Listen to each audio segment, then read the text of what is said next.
It's officially Ravens and Steelers week, and there are major implications in the game. And there's a huge NFC North matchup we need to talk about. The Ultimate NFL Pregame Show starts right now. It's the Ultimate NFL Pregame Show. Every team, every game, every angle.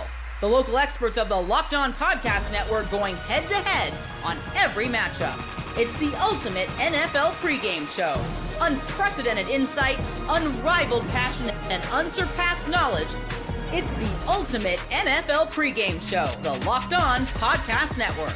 Your team every day. Week 14 in the NFL is here, and we've got everything you need to know heading into the weekend from the local experts across the Locked On Podcast Network. I'm your host, Kevin Ostreicher of Locked On Ravens, and one of the many NFL experts here on our network, the Locked On Podcast Network, your team every day, and now the number one sports podcast network. And from the primetime game of the Chargers and the Eagles to the big 4 o'clock window matchup between the Bears and the Packers in the NFC North, to why the Ravens and Steelers game has major playoff implications for both teams. We're going to go game by game to make you the most informed fan for game day here on the Ultimate NFL Pregame Show. I want to tell everyone and remind everyone today's episode of the Ultimate NFL Pregame Show is brought to you by FanDuel. Right now, new customers can bet just $5, and if your bet wins, you'll get $300 in bonus bets to use across the app. All right, well, let's start in Baltimore. We got the Ravens and Steelers at M&T Bank Stadium. Both teams are atop the AFC North at 6-6. They have had disappointing seasons, but one team from the division has to make the playoffs, and if it's not going to be the Bengals, who are fighting for their way back into the talk and the conversation, going to be the Ravens and the Steelers. So me, myself, Kevin Ostreicher of Locked On Ravens, as well as Chris Carter of Locked On Steelers, talk about keys to victory for both teams in this game and a lot more. Moving along, it is Locked On Ravens. It is Locked On Steelers. Kevin Ostreicher and Chris Carter still here with you on this Crossover Thursday edition of the show. Chris, we know that these Ravens and Steelers games, you just throw everything out the window. It doesn't matter how good you're playing, how bad you're playing, who you have on your roster, who you don't have on your roster. Anything goes when it comes to the Ravens and the Steelers. So in your mind, what are the keys? What are 3 keys that Pittsburgh has to deliver upon to win this game on Sunday? Well, the first key is to stop the run. If they don't stop Derrick Henry and Lamar Jackson on the ground, this game's going to be over before it starts. And the Steelers know that. It's, again, even without Derek Harmon, I think that this is a week where they know they get that message, and there's going to be a commitment to stopping the run. 2, get some chunk plays on offense. Just get, because I really do think like the Steelers do a lot of little things well on offense. Like they are really good at their screen game right now. They're really good at their swing passes where they get the running back some space and they make a miss. But you got to make defenses be scared of your deep ball again, or at least your intermediate ball. And they just haven't hit on a lot of those lately. So if the Steelers are able to hit on some of those passing plays and be solid with downfield passing, it's going to put the Ravens in a bind, and then that's when you see the balance of the Steelers roster sort of come into play. But they haven't done that a lot this year, and so that's why it's going to be an interesting challenge. And my third key, I guess, if I was to pick one, I guess I would say just let the DBs win, and saying the Steelers DBs, because I think to stop the run, especially without Derek Harmon, it's going to take an extra body. It's going to take some extra commitment. It's going to take some efforts that's going to keep the Ravens contained. And I think that with that, you might need to live with your cornerbacks playing on islands. The Steelers let go Darius Slay, so he's not a part of that equation anymore. I'd be curious to see if Asante Samuel Jr. Gets a spot over James Pierre, who's been an undrafted guy who's played very well this season.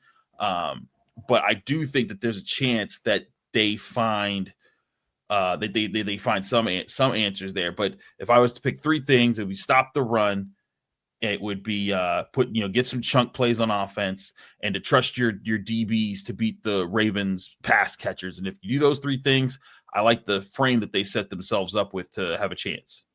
You say stop the run. I say establish the run for the Ravens. I mean, it goes hand in hand for each other. I mean, all the points you mentioned there, not having Harmon is big there, but I think that this Ravens team, their identity is still the running game. And while they have certainly become more balanced over the course of Lamar Jackson's career, particularly under Todd Monken, that's still where their bread and butter is. And it's been weird to see them in a game like that Cincinnati game where they're not running and not using Derrick Henry and whatnot. And so if you can establish that early, your play action game works better. You're able to bait those linebackers and safeties up more. You're able to use the read up. So there's just so many things that are predicated on the run game. And even if it's not the run game, establish the short passing game. That can be an extension of the run game. Throw some screens, see how the Steelers defend against those, and just kind of go from there. I think as well, like we talked about, the red zone offense just has to be better. I mean, this is a game. We've seen so many games in the past between these two teams, Chris, of it coming down to a last-second field goal or, a last-second touchdown to put a team over the top, and every point matters. And, leaving 4 points out there on the field multiple different times is just not going to be acceptable in a game like this. You're going to have to get every point you can. And while these offenses right now are still looking for answers, you don't want to be the team where you look back and say, man, if we really just punched the ball in from the 2-yard line in the second quarter, would have won by 1 instead of lose by 3. So that's another situation Baltimore just has to be better in. And then finally, I'm just going to say that they can't allow the Steelers to make this game a gross game, because I think that at the end of the day, the Ravens offense has higher scoring potential than the Steelers do. And what we've seen for example, last year, against the Steelers at Acrisure, the Derrick Henry fumble early in the game and all those other moments. And, Boswell goes crazy. Like that's the formula for the Steelers here, I think, for the Ravens, assuming the Ravens offense is out there performing at least to somewhat of the level we know that they can. But Pittsburgh and Tomlin, they're so good at finding ways to just slop the game up and move the game along slowly and just find little ways to win. And if you're the Ravens, I think you have to come out with a statement like we've seen the last 2 times these teams played, the wild card round and the game before that against the Ravens in M&T Bank Stadium. Those games are rare where you see one team just dominate the way that that we saw the Ravens do against Pittsburgh. So don't let the Steelers slap the game up. You can find me over at Locked On Ravens. You can find Chris over at Locked On Steelers, part of the Locked On Podcast Network, your team every day. Next up, 2 teams that are also fighting for some playoff spots, the Bengals and the Bills, both teams in the wild card hunt right now. The Bills coming off a big win over the Pittsburgh Steelers. The Bengals coming off a big win over the Baltimore Ravens. So Joe Marino of Locked On Bills and James Rapine of Locked On Bengals talk about if Joe Burrow or Josh Allen will come out on top. All right, James, both teams got to have it. The Bills are the 7 seed in the AFC. The division is not looking good. In fact, the Bills' next game is against New England. If New England wins that game, coming off the bye, they win the AFC East. It'll end the Bills' 5-year run on top of the division. And we know that what's at stake for Cincinnati, they have a chance to come in and do this. And based on the way that Pittsburgh and Baltimore are playing, I know we talked about at the beginning that Cincinnati's got to feel like they got a real shot to do this. And, Joe Burrow's a really special quarterback. So for Cincinnati to come into Buffalo and get this win, what are your keys? First things first, this offense has to be the reason why. I know the defense has bounced back some and they've been sneaky good and not historically bad over the past couple of weeks, or however you want to describe it. Guess what? Joe Burrow, Jamar Chase, T. Higgins, they're the reason why you're going to win games in December. You need to lean on your stars. And so your stars have to be stars. And obviously Bills fans have seen that from Joe Burrow and seen that from Jamar and T in big moments. That has to continue. And if that continues, you'll have a real shot. Defensively, I'm not expecting them to be this juggernaut, clearly. But the thing they've done over the past few weeks that really coming into the year, I thought that they would be able to do is just create splash plays. Doesn't have to be turnovers. Obviously, it was against the Ravens. They had a pick 6 a couple of weeks back as well. Like that might not happen. But tackles for loss, sacks, big plays, momentum shifters, that's what this defense needs to do is produce those splash plays. So that's a key for me. And then the third one, keep this run game going. Chase Brown has had 100+ yards from scrimmage in 6 straight games. That's a team record. They've really unlocked him after a slow start to the year for him. That needs to continue. You're on the road. Yeah, Joe Burrow's going to throw it a lot. Some to Chase Brown. He's a big part of the passing game, but he's been averaging 5 yards plus per carry in recent weeks. They need that to continue because if they do that, 1, it's going to keep Josh Allen on the sideline. 2, it's going to keep Joe Burrow upright. And if you can keep Joe Burrow upright, I think you're going to have a chance in this one. Man, that's surprising. Corey Dillon never did that, huh? I never had 6 straight or Joe Mixon. That's it's impressive that he's claimed that. By the way, Chase Brown should have been the Heisman his last year at Illinois. I'll fight that battle. Wow. Look at that. Come on, look at the numbers. It wasn't close, man.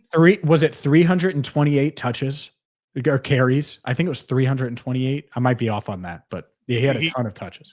I thought he was the best player in college football that year, and so I've been a closet Chase Brown fan for a while. Hopefully doesn't do too much on Sunday. But 328, he averaged 5 yards a carry, 1,600 plus yards, and 10 rushing touchdowns. Also had 240 receiving yards. There you go. So I'm just making your case for you. Thank you.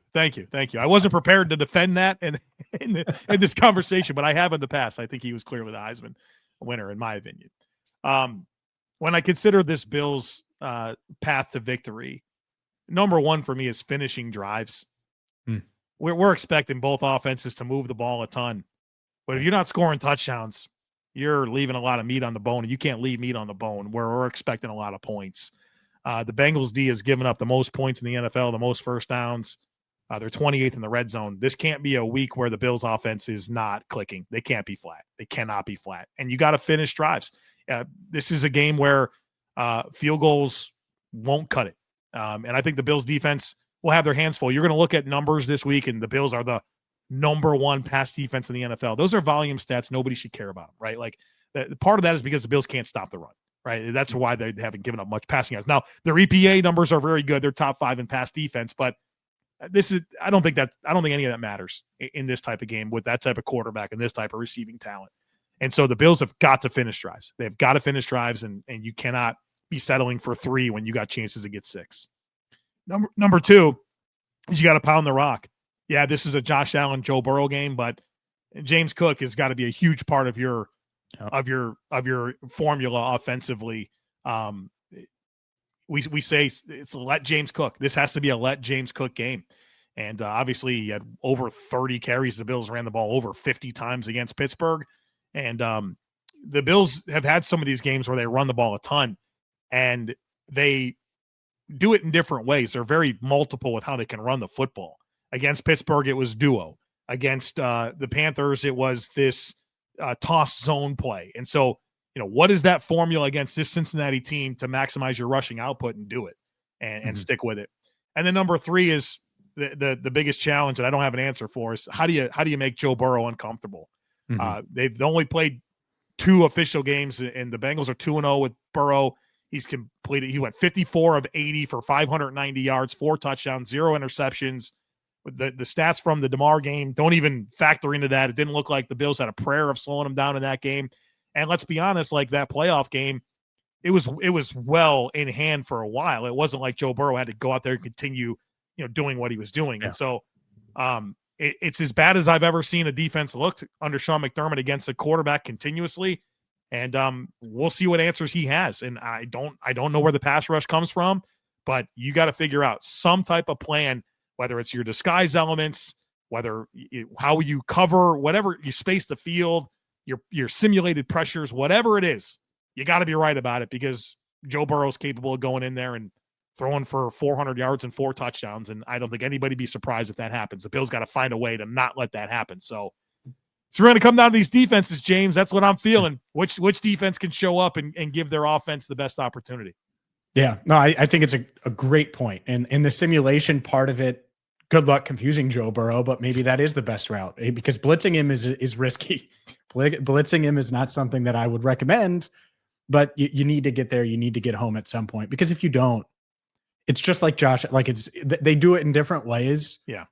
But it's very much the same. When you're on the other side of it, it feels inevitable. Like it feels, you can't give him that much time. He's going to find someone. That's what happens with these great quarterbacks. And both of them are great. And it's going to be a fun matchup. I'm excited for it. Both teams obviously playing for potential division championships, trying to get back into that mix. And the Bills could, you win the next 2 games. It's very much like the Bengals from that aspect, even though the records are different. The next 2 weeks are huge for both teams. All right. We're going to find out. Big December football. This is what makes it fun and exciting. You can find James over at Locked On Bengals. You can find Joe over at Locked On Bills, part of the Locked On Podcast Network, your team every day. We got the Colts and the Jaguars up next. The AFC South has been a surprise in a good way this season. The Colts have looked good. The Jaguars looking good. The Texans are making a climb. But the Colts and the Jaguars matching up, it's going to mean a lot for the AFC South picture. So Jake Arthur of Locked On Colts and Tony Wiggins of Locked On Jaguars talk about which team will come out on top. Little AFC South matchup. Everybody, well, I ain't gonna say everybody. I used to refer to the AFC South as the NFL's version of the Mountain West, but that's all right. It's all good because now you got three competitive teams. We all gonna pour out a little something for the Titans and tell them, yeah, we all been there. Get it together. Mm-hmm. I would tell you this though. I'm always afraid of a team that has a pass catching tight end, but he's not considered a move tight end. He can also block too. Because now you don't know what he's going to do. Is he going to block or is he going to leak out? And you have to always – you don't know if to get caught in a nickel, a big nickel, or be in your base defense. And I think Britton Strange provides that same thing for Jacksonville. But the combination of having a dominant running back and a tight end, you think about play action, linebackers sniffing around in the hole, safeties, having eyes in the backfield, and then you leaking this big 6'6", 260-pound dude that runs a 4.5 out in coverage, and it can just cause a lot of serious problems, man. I can't stand it. To see tight ends running down the seam, it just stretches your defense and it challenges your windows too much on defense. So that's the thing I'm most afraid of, is that they'll get the ball out quickly because of the threat of the running game. So that's something I'm hoping that the Jaguars can make sure that they get in front of. I would like to see Tyler Warren have kind of a bounce back performance. He's had obviously several bigger games. Like he's still the 100-yard game eludes him, but he's still had plenty of 70 plus yards. Sometimes I think they try and lean on his yards after catch a little too much, and like his primary mission in the game is a lot of just like bubble screens and stuff like that, But I would like to see them use him downfield a bit more. Like good things happen when they do. Like they had, what was it, like a 16-yard touchdown or something to him last week. So they can hit the chunk play with him. He's more than capable of doing it. He had a 41-yard catch early in the year. So he can stretch the field plenty. Like you said, he's got the speed to do it, especially if you find a mismatch like with a linebacker on him. But something that's just really been missing for them is Jonathan Taylor had almost 300 yards of offense against the Falcons in week 10. And in the couple games since then, they haven't been able to get him going yet. Like, I don't even know that he's had 100 yards from scrimmage in a game since then. Now, last week he started to do a couple things, and they totally abandoned him in the fourth quarter against the Chiefs. So obviously, like, he was off to an MVP pace in the first half of the year. Absolutely dominant. He's still leading the league in rushing right now, but they have got to find a way to get him going again, because at no point have they been getting killed to the point where they couldn't continue to use him. I mean, shoot, even in that Chiefs game in the fourth quarter, they were up by 11 with the ball going into the fourth quarter and ran him one time. So just keep him going. And then again, Alec Pierce, I think that's just going to have to be their lifeblood, is having Jonathan Taylor as a consistent threat, because you are showing that you will go to him throughout the game, and then play action opportunities with Pierce over the top. I think they hit 2 or 3 nice plays with him off of play action last week. So it's definitely a feather in the cap they have that not everyone does. Like Pierce, I think for the second year in a row is leading the NFL in yards per catch. So he's a legitimate deep threat, like contested, downfield, like all of it. Like keep feeding it to him, and good things are going to happen. Yeah, I mentioned Pierce last week, and somebody said, "What about Michael Pittman?" I'm like, "Pierce." What about Michael Pittman? Yeah, Pierce is the dude that scares me because of that big playability, and he's a catch radius dude too, man. He can go up and get it. I mentioned a player that I was afraid of, a matchup that I was looking forward to. Sauce Gardner's out. Is that correct? Yeah, he's going to probably be out a few weeks. They're not putting him on IR, so that probably means his timeline is about 3 weeks, I would imagine.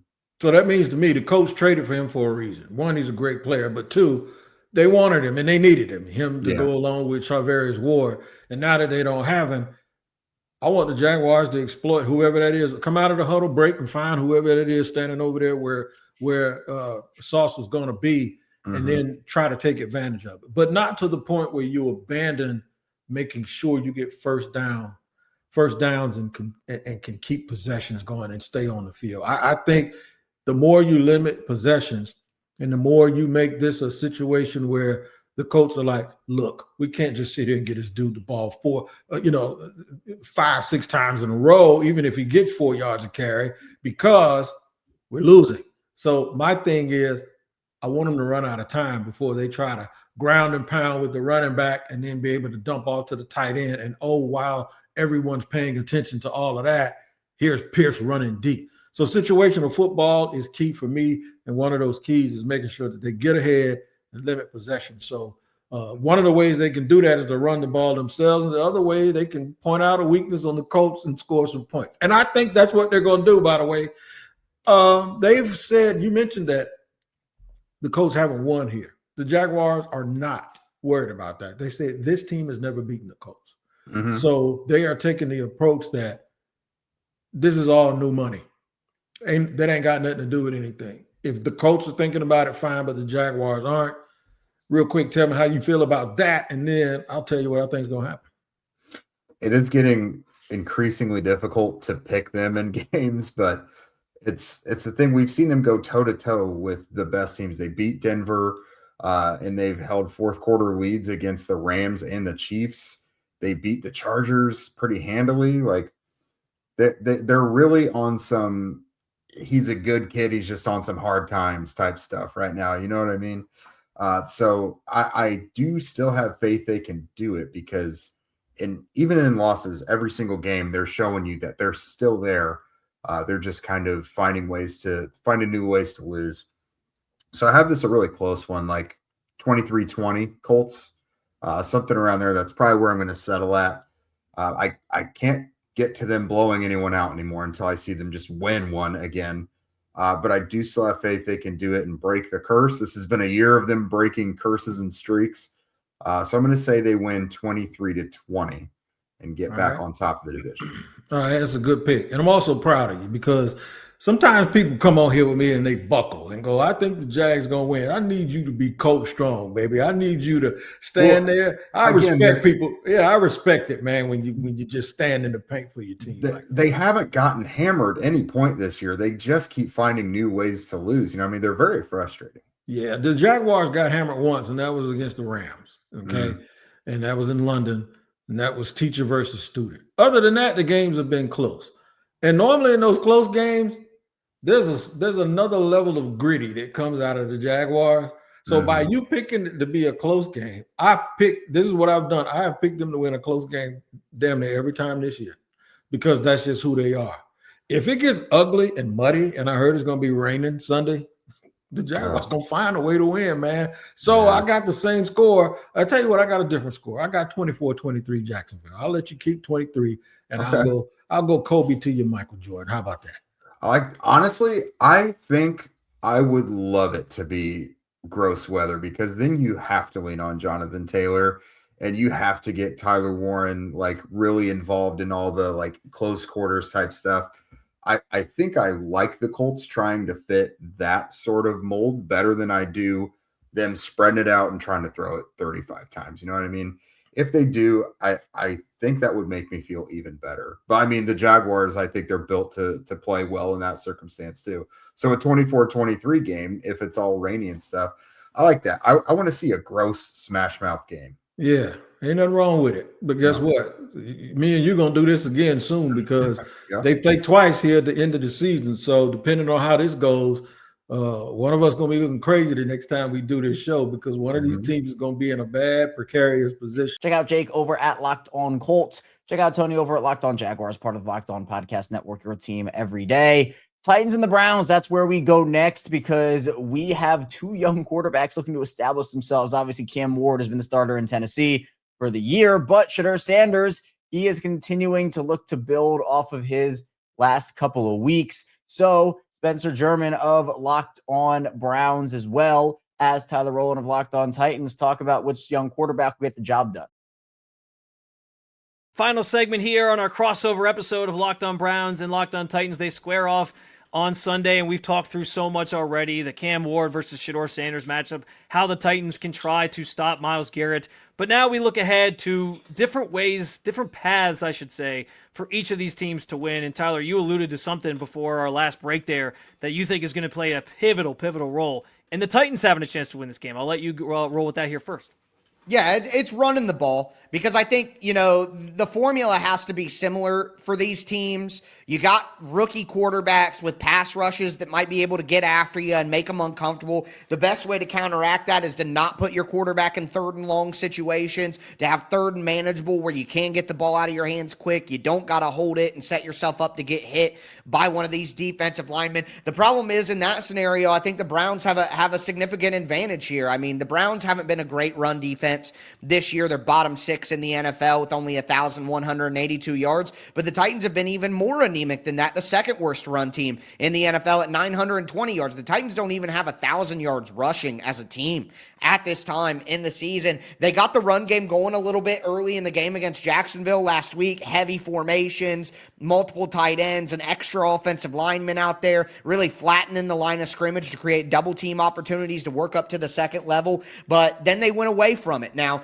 Jacksonville won 25-3. They were up 18-3 at halftime. There's an argument that, hey, they had to go away from the run game. They were down by multiple scores. I don't know that I totally agree with that based on the type of team that the Titans are, but I don't think that the Titans are going to get down that quick and that much to this Browns offense. You know what I mean? Like, the defense could cause problems and they could even score some points, but I don't see the Titans being down by 20 points in the fourth quarter.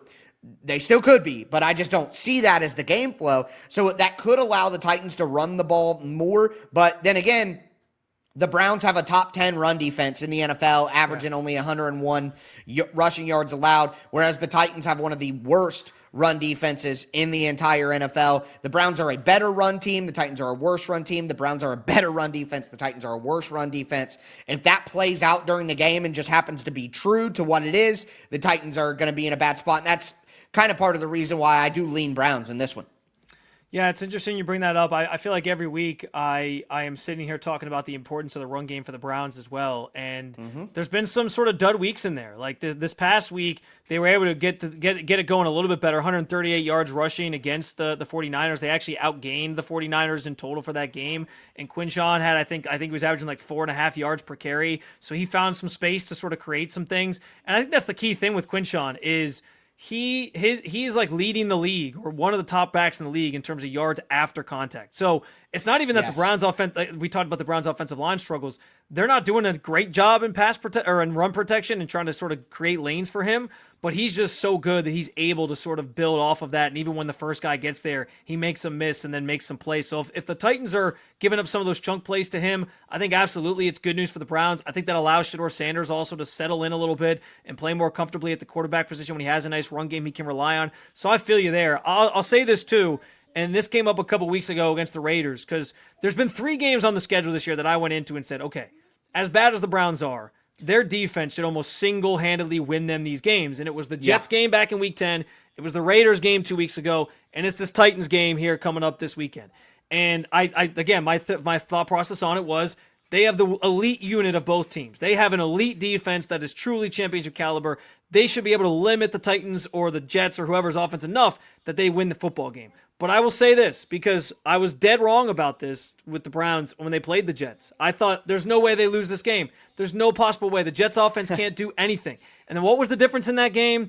2 critical special teams plays. Jets returned a punt for a touchdown. Jets returned a kickoff for a touchdown. And that is where I think the Browns could win or lose this game. If they have a bad day on special teams, if they give up some of those big returns, or the Titans are set up with some short fields because of special teams, or they block a kick or something crazy like that, it could be a crazy, unexpected loss to this Titans team. And so they're going to have to be on their P's and Q's when it comes to special teams, which is a big question each and every single week with the Cleveland Browns.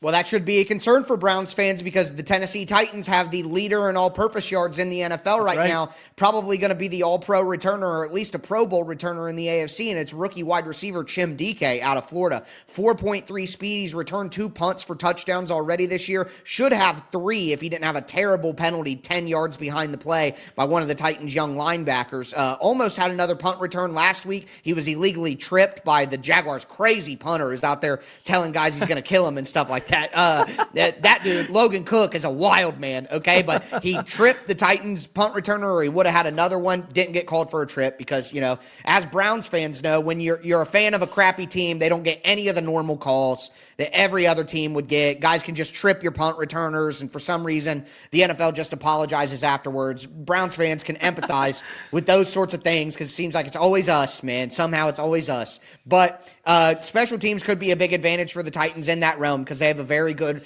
returner. I think we're hitting on all of the classic, like, I'm a bad team trying to win a game. Run the ball. Special teams magic. And then for me, the final thing is the turnovers.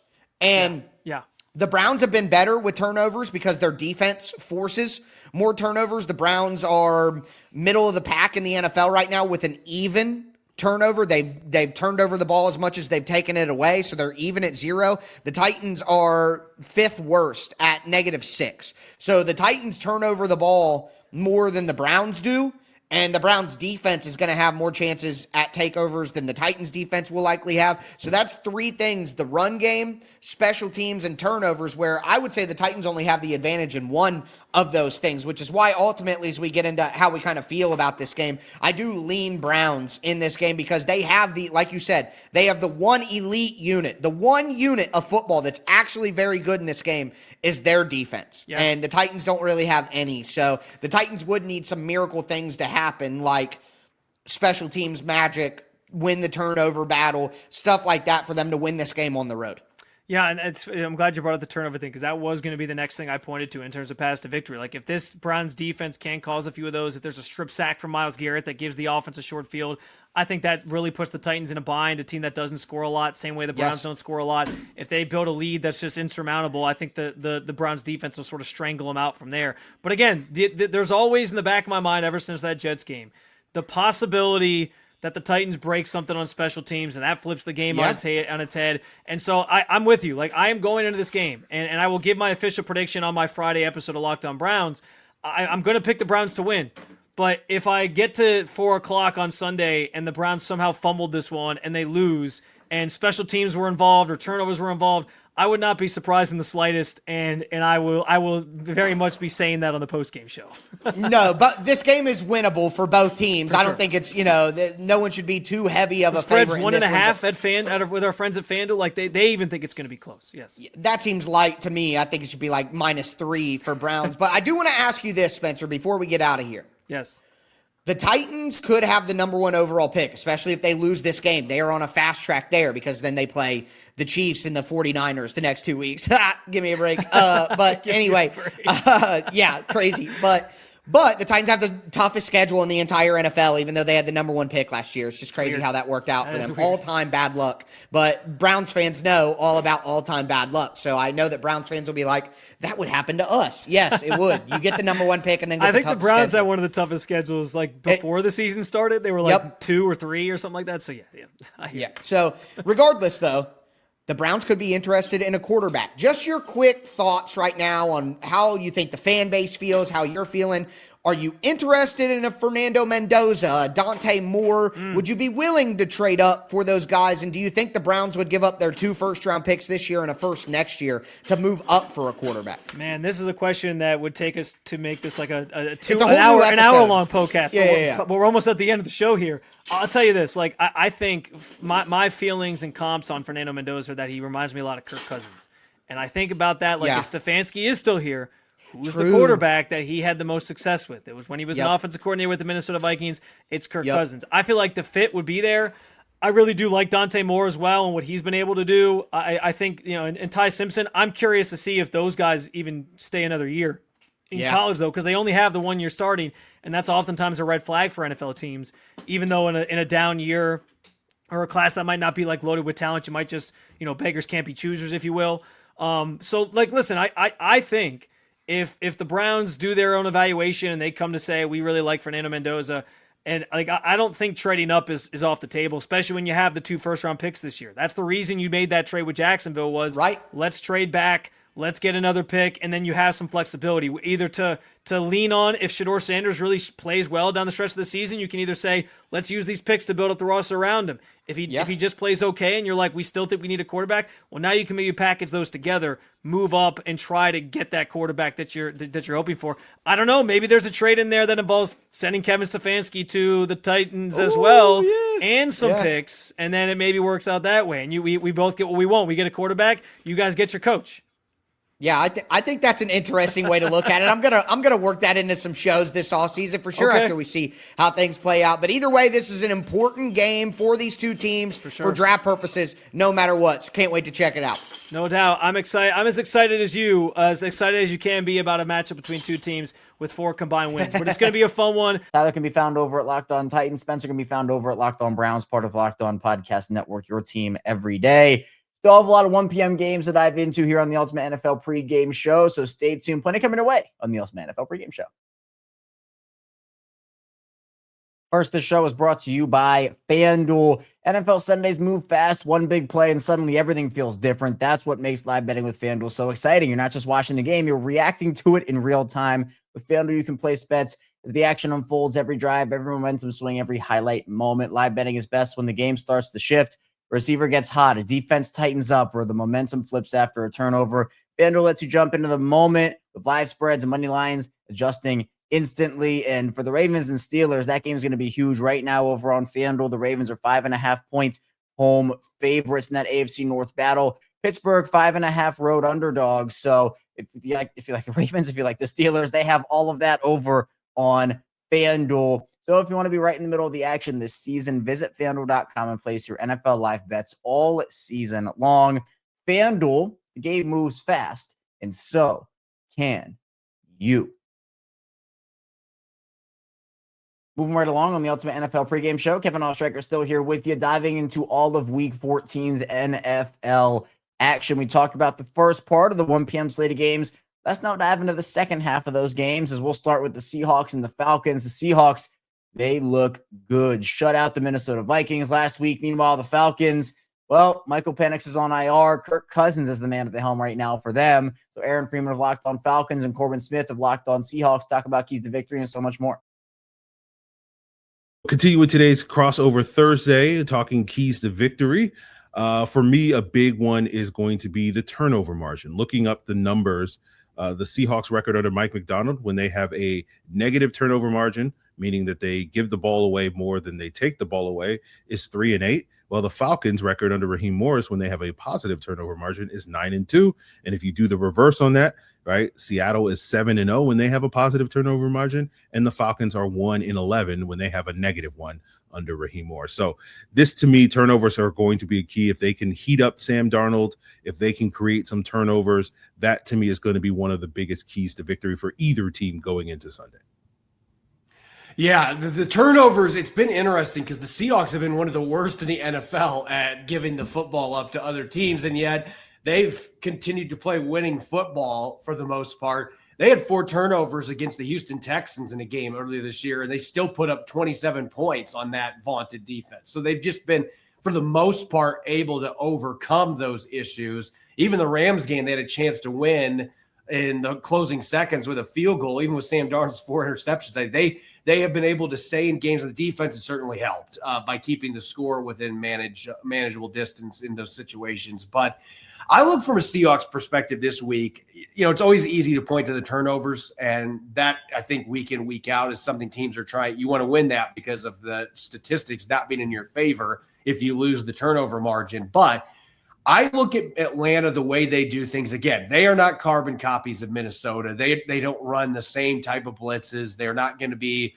running Brian Flores defense necessarily, but they're similar in the sense that they are going to be aggressive, sending extra rushers. Raheem Morris is going to bring extra guys. Seattle has to find a way to avoid 3rd and longs. Last week, I think that was the biggest issue they had in the first half. Second half, they avoided any sacks, and part of it was they ran the ball a lot more effectively. and they were getting themselves in better third down distances that were more manageable. They left way too many plays, though, in the first half last week where it was 3rd and 7, 3rd and 8, 3rd and 10, and that allowed Brian Flores to reach into his bag. And the same thing would happen with Raheem Morris. If the Seahawks cannot win on 1st and 2nd down consistently and keep putting themselves in rough third down spots, that's going to make life a lot harder for Sam Darnold just because of opening up the playbook for the defense and condensing it for Clint Kubiak. So they've got to have more consistent third and manageable situations, or just avoid third downs. That's something they've been really good at most of this year.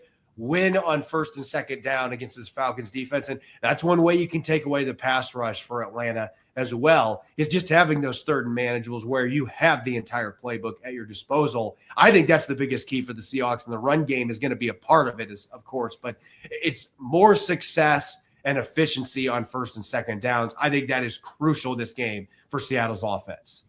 Well, I think you'll have an opportunity to see that. The Falcons have been very up and down when they've come to defending the play action. And as you mentioned, the play action passing game has been a big part of that Seahawks success this season. So we'll see if they can get that going again against this Falcons team.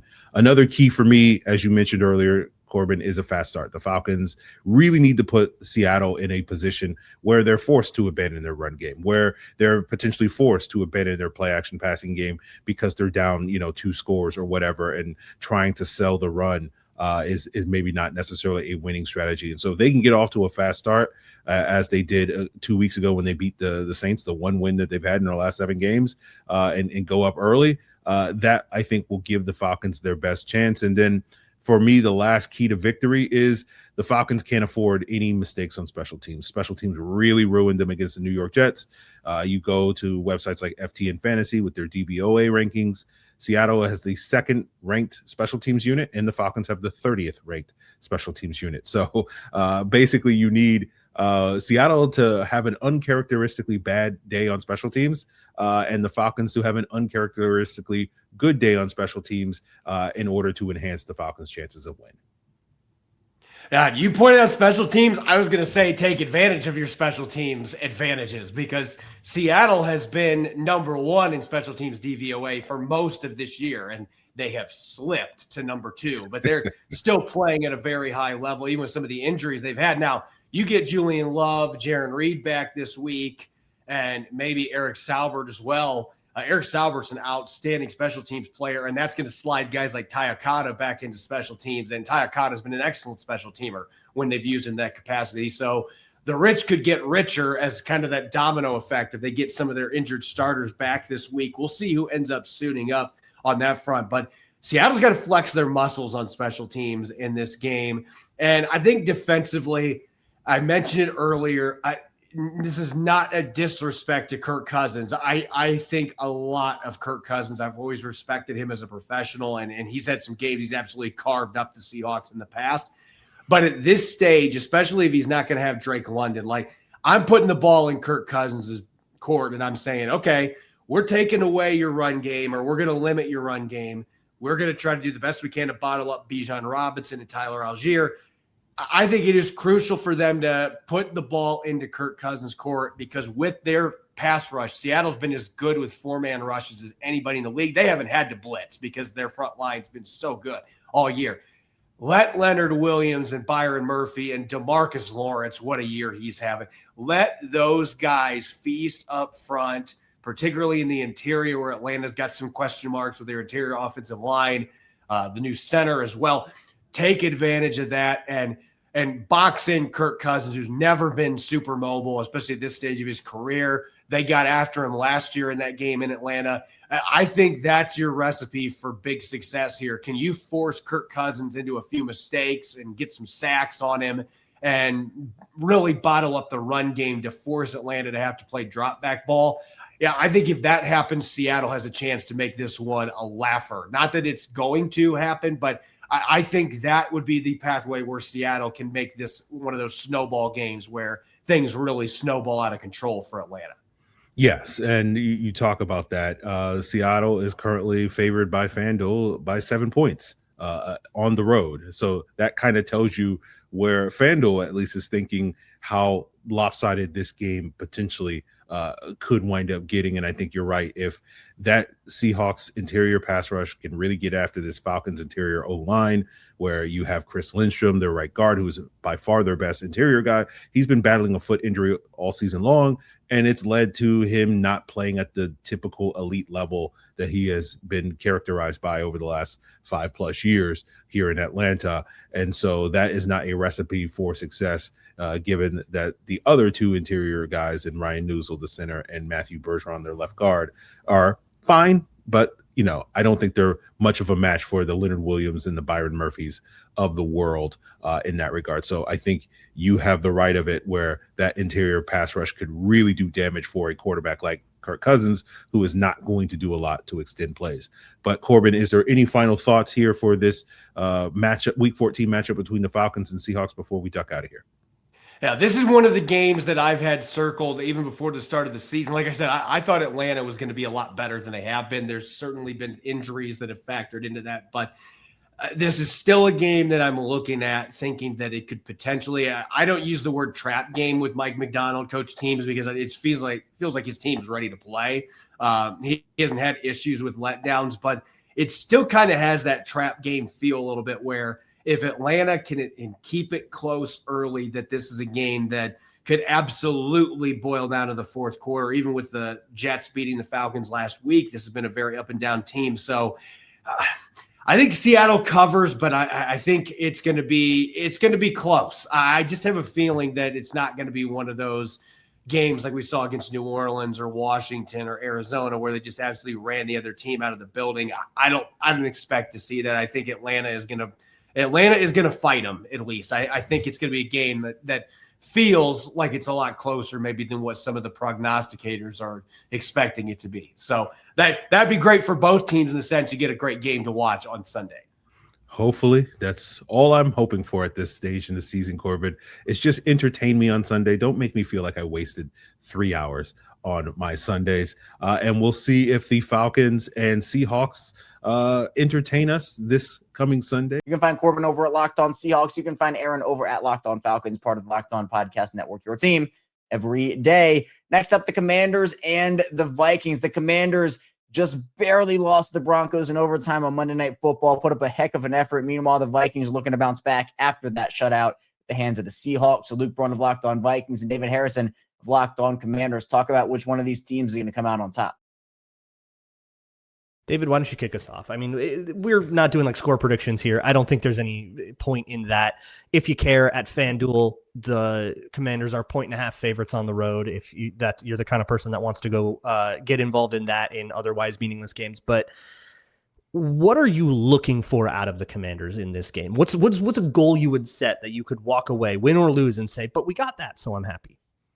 Yeah, I mean, so if Jaden does come back, I do want to see him have a solid outing. I want to see him do well against the blitz, something he did really well last year, is really take advantage of teams that like to be incredibly aggressive against him. Obviously, Coach Flores has his reputation for a reason, so you want to see him go out there, make smart decisions, connect with Terry McLaurin. That's something that obviously everybody's really looking forward to this season, with Terry getting his new deal, Jaden in his second year, the way they finished last year, all that kind of stuff.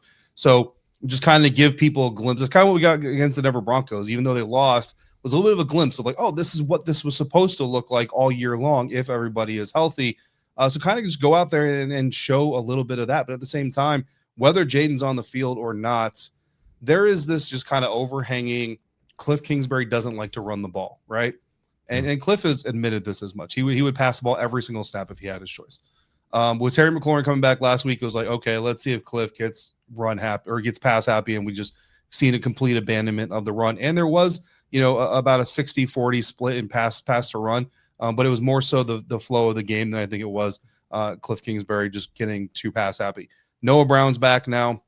If Jaden's back now, like Chris Rodriguez has been playing at a very good clip. This rushing offense is number 3 overall, almost 140 yards per game. Some of that obviously is quarterback related. But the running backs have been doing a fairly good job as well, especially, like you said, if they can get some push in the front line against this Minnesota Vikings defense. Like, let's see Cliff Kingsbury continue to evolve as a coach as well, because people sometimes forget, like, yeah, players got to develop, but so do coaches. And Cliff Kingsbury, I think the thing that can be his Achilles heel is how much he loves the pass game to the point where he just completely forgets that he's got running backs in his repertoire. Sounds so familiar. We talked a little before the show about, these old Sam Howell games where you're like, why is this guy throwing 50 times? Well, boy, let me show you part two. Shout out to EB.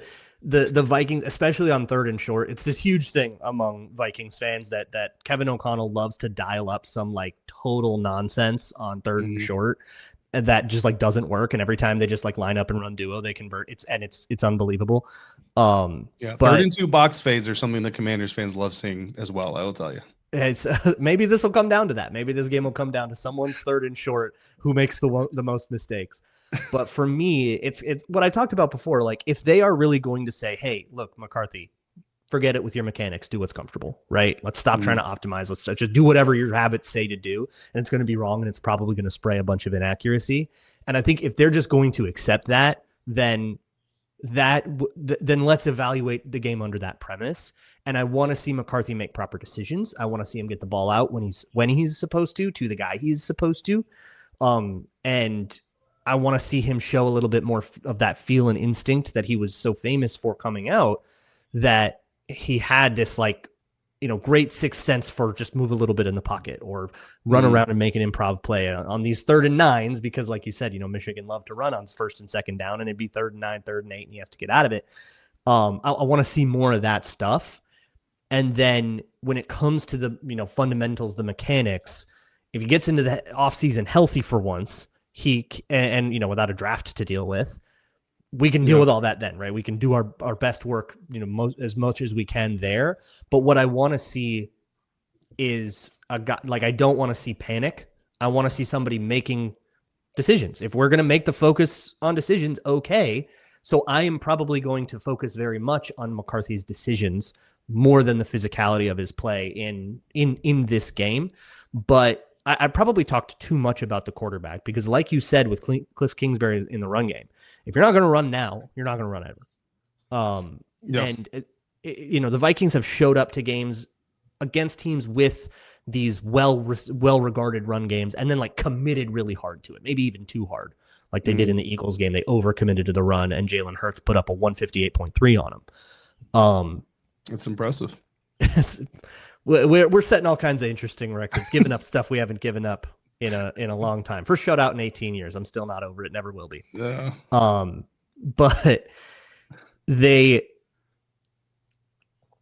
against other teams that aren't necessarily known as rushing teams, suddenly, or somebody like the Packers, but they don't have Josh Jacobs, and suddenly you get this big Emmanuel Wilson thing, and you're really coming in trying to prepare for the Chargers pass game.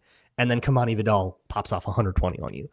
That could be the kind of game that we have here, where you're going to be going wait, what? The Commanders can run the ball? And I think if the Commanders can't find a way to run the ball here, there's a much bigger issue that they're going to have to kind of make a note of and make a priority in the offseason. Yeah, it's going to be interesting because, Sam Cosmi had arguably, Dan Quinn said, not arguably, Dan Quinn said it was his best game since he returned from his knee injury last week against that Broncos front. Josh Connerly Jr., the rookie right tackle, obviously is going to benefit from that as well. Chris Paul, the new starting left guard this year, has kind of incrementally been getting better. So, you want to see that unit kind of impose their will on somebody, because there have been games against, lesser run defenses this year that this offensive line has not been able to push around. And you want to see them be able to get that push on somebody, especially if they're coming off of this really solid performance against the Broncos, albeit in a loss against the Minnesota Vikings. Because, this is, look, if we're being honest, the way the Cowboys are trending, the Eagles are still the Eagles, to a certain extent anyway. This game and next week against the New York Giants, those are the only 2 games left on the schedule you look at, and you're like, yeah, the Commanders should, quote unquote, come away with a win, even though they have a worse record than the Vikings do right now. Those are the 2 games just because of circumstances and context that you look at that. So, a lot of the goodwill, because I was actually honestly a little bit surprised at how much the Commanders fan base was on board with being happy the way they lost that game against the Broncos.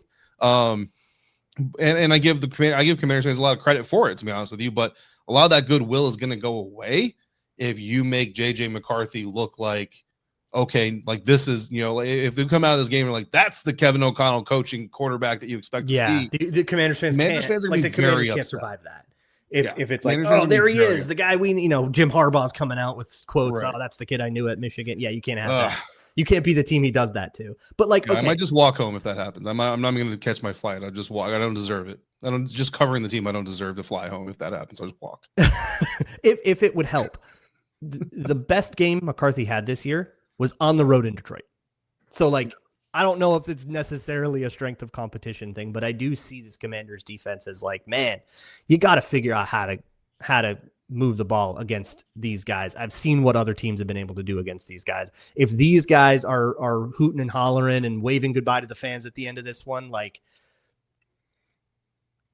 it's a whole kind of new level. Like it's one thing to get smoked by the Seahawks and a great team, and it's one thing, to go struggle against the Ravens or whatever. But like you said, they're 3-8, and this is one of the most disappointing teams in the league, next to maybe the Vikings just themselves, and they're favored against you in your own building.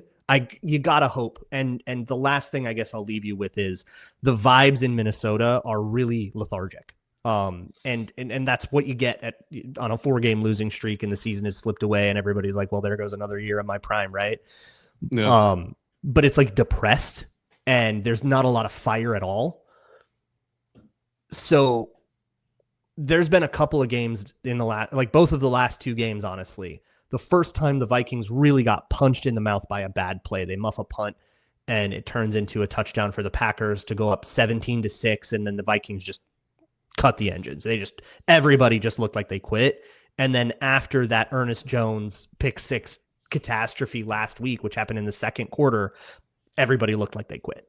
We got to get out of that. That is what starts reflecting poorly on the coaches, and it doesn't take things move fast in the NFL. It doesn't take long for the coach of the year and the QB whisperer to suddenly be on the hot seat, and the seat it's crazy to say, but it sure is starting to warm, because this season has been worse than plenty of other seasons that got well-regarded coaches fired in Minnesota. So I will leave you with that on.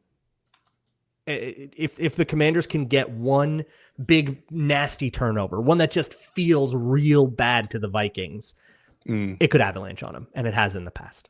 I'll tell you, if it comes, it's going to. I think it's going to be a Mikey Sainer still pick 6 on the outside, because he's moved to the outside recently, which is where Commanders fans and even myself wanted him to be from the beginning. And it would just basically further cement the fact that Mikey Sainer still is an outside corner in the NFL, not a slot corner. Michigan on Michigan crime, it could be. Friends helping friends. It's a little favor from me to you. Put a little kiss on it and send it over. Look, Vikings fans, go listen to David Harrison on Locked On Commanders, and Commanders fans, you're of course welcome to come hang out. I do bold predictions on my show for Fridays, and I would love to give you, before we go, a chance, David, to get in on this, because if you are correct, I'll donate $20 to a charity of your choice. If you want to throw a bold prediction into this. So that's the prize for everybody. There's a Google Doc in the show notes of Locked On Vikings if anybody else wants to get in on it. So please give me a bold prediction, and I need bold for this game, Vikings Commanders. Okay, so if you need bold, so when I did Locked On Bucks, James Yarko and I used to measure our bold predictions in Cheeto flavor. So I'm going like spicy jalapeno Cheeto flavor bold.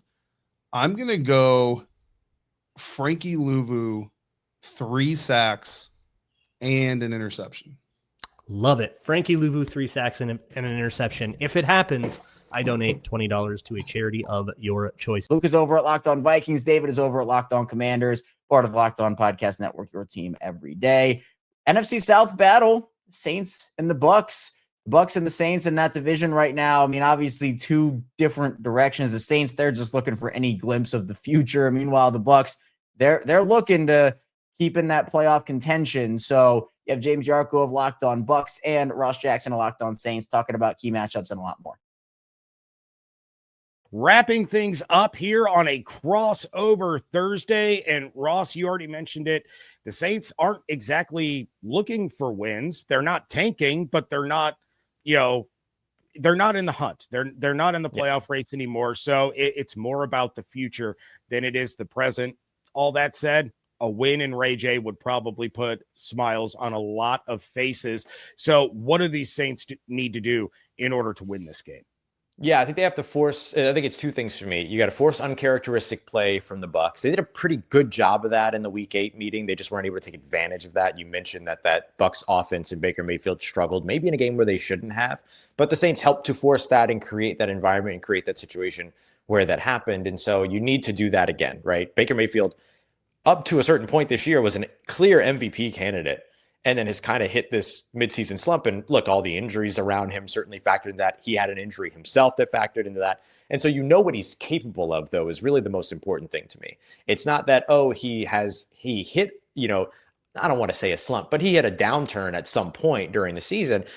That doesn't mean that you should take it lightly. You should be focused on the fact that what he's capable of doing. Don't let him get back to that. So you have to force the sort of uncharacteristic play out of the Bucs offense. And then I think you need to, as a team, translate what you did in the second half against Miami to the first half against Tampa. I asked Kellen Moore about this directly on Monday during his day after press conference. How do you take a second half performance and then a week later make that carry that momentum to your first half performance? And he basically outlined look, there's a lot of mental tricks. There's a lot of you were having to really coach them differently, coach them better. He took a lot of accountability on it.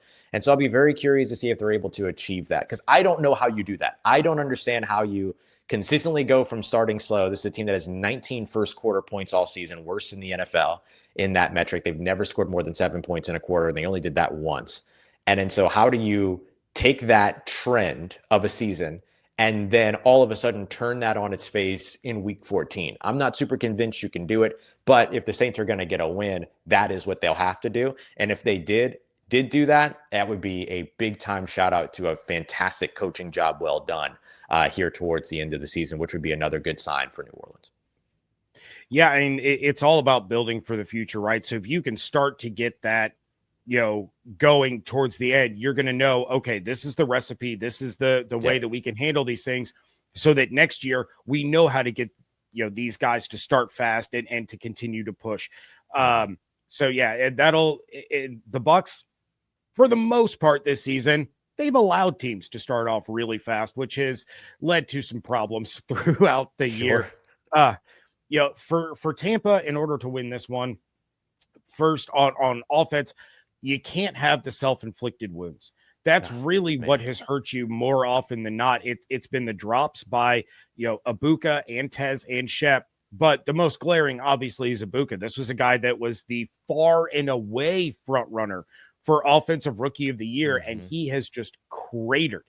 Part of that is, of course, the play around him. It's been the play of Baker Mayfield. It's been the play of the offensive line. All those things factor into it. But now you're looking at Teterow and McMillan as being the favorite because Ibuka has not been himself. Getting those opportunities like he had last week against the Cardinals for a big third down conversion to get them into field goal range, hitting him in the hands and falling to the ground, you can't have that. You cannot allow a team like the Saints to stick around in this game. You have to put the pedal to the metal and just keep it there. So stop with the dropped passes. Again, another, Chris Godwin, he's another one that never drops passes. When Tom Brady says that guy has the best hands he's ever thrown to, probably shouldn't drop passes that hit you right in the hands there. But then the penalties. They had 2 touchdowns on one drive negated by penalty. Now, of course, Tristan Wirfs ended up scoring a touchdown there, and that up. So watch out for Tristan Wirfs. He had more touchdowns in November than Jamar Chase. So look out for that. But you cannot hurt yourself. And then defensively, it's exactly what you did in week 8. It is being opportunistic and capitalizing off of those opportunities. It's getting to Shuck, getting him on the ground, forcing him into mistakes, speeding up the internal clock, getting those happy feet going, and really creating a sense of panic there in the pocket so that guys like Antoine and Tyke and Jamel Dean can take the ball away. Yeah, I think it's going to be huge. And that's going to be kind of the crux of this matchup is who's going to make the most plays. It's often the situation for any game, of course. But I think in this one, this is one of those ones that's either a slog to 20 or it's a sprint to 40. And we'll see which one ends up being the case. I think it's going to be more so a slog to 20 based upon like both of these teams scoring metrics so far this year and the situations they're in presently going into this week. But yeah, I think, if one of these teams turns it on and all of a sudden starts scoring points, obviously that's going to be a big time shift for what this or big time piece of what will dictate what this matchup looks like by the end. Yeah, and again, with the potential for a monsoon at kickoff. Yeah, right. I keep forgetting about that. Well be. It's very much going to be that slog to 20. It might be a slog to 10, but it's going to be good old-fashioned, muddy, dirty, sloppy football that I grew up on, and I am here for it. Like I told Evan Klosky on my Tuesday episode, at least it's not the 4 inches of snow that I got overnight. So you're not going to have to deal with snow in Tampa, but the rain is going to make it interesting. All right, Ross, the Bucs are 8.5-point favorites in this one. I'm not sure if they can cover 8.5, but which way do you see this game going? Yeah, I see this going Tampa's way. I was going Tampa and the points 26-17, but I'm going to back my scoring projection off because I didn't take into account the weather situation. And I might take this down to like a 10-14 win for Tampa, and that it's a bit of, like we said, that slog. And it's going to look a lot closer than it actually feels. But I think the weather is going to have a pretty big impact here. So I'm thinking maybe 17-10, 14-10 in favor of the Bucs, and then kind of see where things go from there. Yeah, I don't know if I'm going to have a score prediction until my Friday episode. That's usually when I do mine. But I feel like this is going to be a Bucs win, but a Saints cover, just because of kind of all the things that we've laid out here. Now, the Saints in Week 8 was one of 2 times the Bucs have won by double digits this year. Right. But you take into account, the weather and kind of the ups and downs here. And it's a divisional game. And the Saints, I truly believe in my heart of hearts, they want to go out there and try to be the reason the Bucs don't win the NFC South. They couldn't stop Mike from his 1,000 last year, stop him from making the playoffs this year. That might help. And those Ray J games between these two teams specifically are always weird. Yeah, they really, really are. But, the Bucs control their own destiny. They win the next 3 games, they win the division. So the Saints can really create some problems in this one. It's going to be a good one. It's going to be an interesting one for sure. But, yeah, I lean Bucs win, Saints cover. You can find Ross over at Locked On Saints. You can find James over at Locked On Bucs, part of Locked On Podcast Network, your team every day. Rounding out the 1 p.m. slate of games, we'll go to the AFC East to talk about the Miami Dolphins and the New York Jets. And the Jets are finding some things over the course of these last couple of weeks. John Mechie's come on really strong for them. They're looking towards the future, as are the Dolphins, and we'll have to see what their future looks like as well. So Kyle Krabs of Locked On Dolphins, as well as John Butchko of Locked On Jets, talk about which players could step up in this game and a lot more. This is Locked On Jets and Locked On Dolphins here on Crossover Thursday, getting you ready for Week 14 action. The Jets and Dolphins playing for the second time this season. This game is at MetLife Stadium on Sunday. Kyle, you look at this game, what do you think the keys to victory are for the Miami Dolphins? I think the Dolphins have to avoid a trap that they fell into against the Saints, which was Tua Tagovailoa had an average depth of target of 11 yards per throw on 23 attempts in this game. That's uncharacteristically down the field. And Devon Achane had 1 target. It would have been a touchdown in the low red zone. They couldn't connect on it. Tua puts it a little far out in front of him. Achane probably could have caught the ball, so there's some blame to go around. That was it in the passing game for Devon Achane. And obviously he's getting a lot of run as the runner, but you look at the Jets and the touchdown log and you go back to the Cincinnati game, it's a Joe Flacco quarterback sneak, but then Chase Brown scores a touchdown in the passing game. Samaje Perine goes 32 yards. Chase Brown with a 1-yard rush. Travion Henderson scores 3 touchdowns for the Patriots when they played the Jets. Derrick Henry has 2 touchdowns. Algier and Bijan Robinson get in. The backs have scored a lot, and there's been some backs involved in the passing game in the past month that have gotten after the Jets. So that's a strength of Miami's that they did not really use against New Orleans. I would look for that to be one of the keys for Miami in this game. My first key for the Jets is stick to the run game. In the first meeting between these teams, the Jets had success on the ground. This is a team that needs to be run-oriented because of the limitations they have in the passing game. Now, I think Tyrod Taylor throws the ball at a higher level than Justin Fields, but this is not going to be a team that's going to have a lot of success if you're in the drop back game 40 times in a 60-minute game. Last week against the Falcons, if you count like Tyrod Taylor scrambles and you count, sacks and throwaways as passing plays, the Jets pass to run ratio was about 2-1. And that's just not going to get it done. And the Jets have had a lot of games where they've thrown the ball a lot, but there have been games where the Jets have been blown out where the game situation dictated that they needed to throw the ball a lot. This was a game against Atlanta that was tight throughout. There really was nothing in the game scenarios that dictated that the Jets should be throwing the ball at the rate they did. And this has happened in a lot of Tyrod Taylor games this year where the Jets have gotten a little bit too pass happy. They've gotten away from Breece Hall.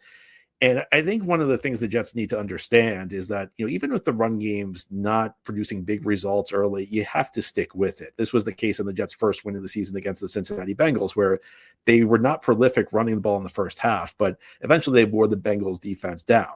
And they were able to produce some big runs, particularly Breece Hall in the second half. So for the Jets, for me, number one is stick with the run game. This is a Dolphins defense that has been up and down against the run this year, but it's the strength of the Jets offense. Breece Hall with Garrett Wilson out is the best player on this offense, so they need to make sure that they're using him enough. Yeah, my next key to victory here for Miami defensively is tackling. There was a stretch from week 3, week 4, week 5, and week 6. The Dolphins had at least a dozen missed tackles in every single game, and that included the first time they played the Jets, where Justin Fields gets out the back door on a 4th down opportunity that's stuffed up at the point of attack and ends up being an explosive 40-something yard touchdown run. Since the Falcons game in week 8, the Dolphins are averaging 8 missed tackles per game. That includes games with 7 and 2 missed tackles in that stretch. They've been a lot better in the last 8 weeks of the season than what they were in the first 4 or 5. And that was a big piece of giving the Jets a little extra life the first time that they played. You cannot afford to be the warm weather team that goes up to northern Jersey and plays in the cold and sub 40 degree weather and gets deterred and doesn't want to hit. You got to show up with your big boy pads on and you got to be ready to tackle. I think Jets fans can commiserate when you talk about games with a lot of missed tackles, particularly early in the season. That was something that plagued the Jets defense in the early stages of this season. My second key for the Jets is limit explosive plays. This has been one of the stories that when the Jets have played the Dolphins the last 2 years, the Jets have not done a good job preventing those explosive plays. And in particular, Jalen Waddle has been a guy who's had some big games against the Jets. I think you mentioned it when we talked about the key matchups, and it was really accurate. It's going to be very interesting to see how the Jets deal with Waddle. With Sauce Gardner here right now, he's not a guy you can cover one-on-one. I don't think the Jets have the personnel to cover him one-on-one. So the question is, do they use some of these long corners and provide safety help over the top? Do you see maybe more zone than you typically would with an Aaron Glenn, Steve Wilkes defense? It's an open question. I think the Jets may try and mix their looks against Waddle, but the Jets need to prevent the big plays from going against them. That's one of the things the Jets have gotten better at as the season has progressed. Early in the season, they had lots of breakdowns. So I think that has to be a focus for the Jets because this is not an offense with a lot of firepower. You can't allow big plays. You have to force the other team to earn it. You have to force the other team to put together 10-play drives. You can't make it easy. The Jets have done a better job of that of late. It was a struggle early in the season, but they can't revert, particularly against a team and a player who have plagued them in the past. My last key to victory here for this game is send all of your extra attention and pass protection at the direction of Will McDonald. Do not let that be the cat that ruins this game from a pass rush perspective. The Dolphins got starting right tackle Austin Jackson back for the first time since week 1 in last week's game against New Orleans. Played with some rust. And Chase Young actually got, after Patrick Paul at left tackle, a little bit more than Pat Paul's been used to getting put on skates throughout the vast majority of the season. So I would play the matchup game. I would not play the slide protection to ex-offensive linemen. I would be setting protections off a player like McDonald, and I would make sure that long, lean, explosive frame that he has with the capability to wreck a game is not going to be given the opportunity to do so in your obvious passing situations. McDonald has been feast or famine this year. There have been games where he's been a complete non-factor, but when he's on, he's really on. 4 sacks against the Cleveland Browns. I mean, he was a huge factor in the Jets winning that game. My last key for the Jets is keep doing what you're doing on special teams. It's been a difficult year for the Jets. They are 3-9, but by many metrics, the Jets have had the best special teams in the NFL. And a lot of that goes down to the kicking game. Nick Folk has only missed 1 field goal all year. It was a 55-yarder against Atlanta last week, and he later made a 56-yard field goal as time expired. In these teams' first meeting this year, he made his career-long kick. It was a 58-yarder right before halftime. Jets also have excellent punting this year. Austin McNamara has done well. Kyle, obviously the Jets only have 3 wins this year. I think it's fair to say special teams have played a huge role in 2 of them. A couple weeks back against the Cleveland Browns, they returned both a kickoff and a punt for a touchdown in that game. And that was a game where Justin Fields really struggled. The offense really stalled, but 14 points off special teams ended up being decisive. Last week against Atlanta, they may not have scored any touchdown. They may not have scored any touchdowns on special teams, but special teams set up 3 scoring drives. The Jets got the ball on the 2-yard line after recovering a muffed punt, and Isaiah Williams' 83-yard return set them up for a field goal. And then there was a sequence at the end of the game where in the final 2 minutes, both the Jets and Falcons punted. Jets punt netted 54 yards. Falcons punt netted 24 yards. Jets covered their punt really well. Isaiah Williams had a nice return to make it a successful punt return for the Jets. So the Jets netted 30 yards. They only needed 19 yards to get into Nick Folk's field goal range. So 3 scores in that game against Atlanta where the Jets needed to generate 20 yards of offense or less to get into scoring range. This is an offense that is in many ways short on personnel. And one way you can make up for that is by winning the field position battle through special teams. So that's what I have my eye on for the Jets. Maybe a disappointing season in a lot of areas for the Jets, but special teams has been phenomenal. John's over at Locked On Jets. Kyle's over at Locked On Dolphins, part of the Locked On Podcast Network, your team every day. That'll do it for the 1 p.m. slate of games, but it will not do it for us here on the Ultimate NFL Pregame Show. Coming up, we have some good 4 p.m. slate matchups to dive into, so stay tuned. Plenty coming away on the Ultimate NFL Pregame Show.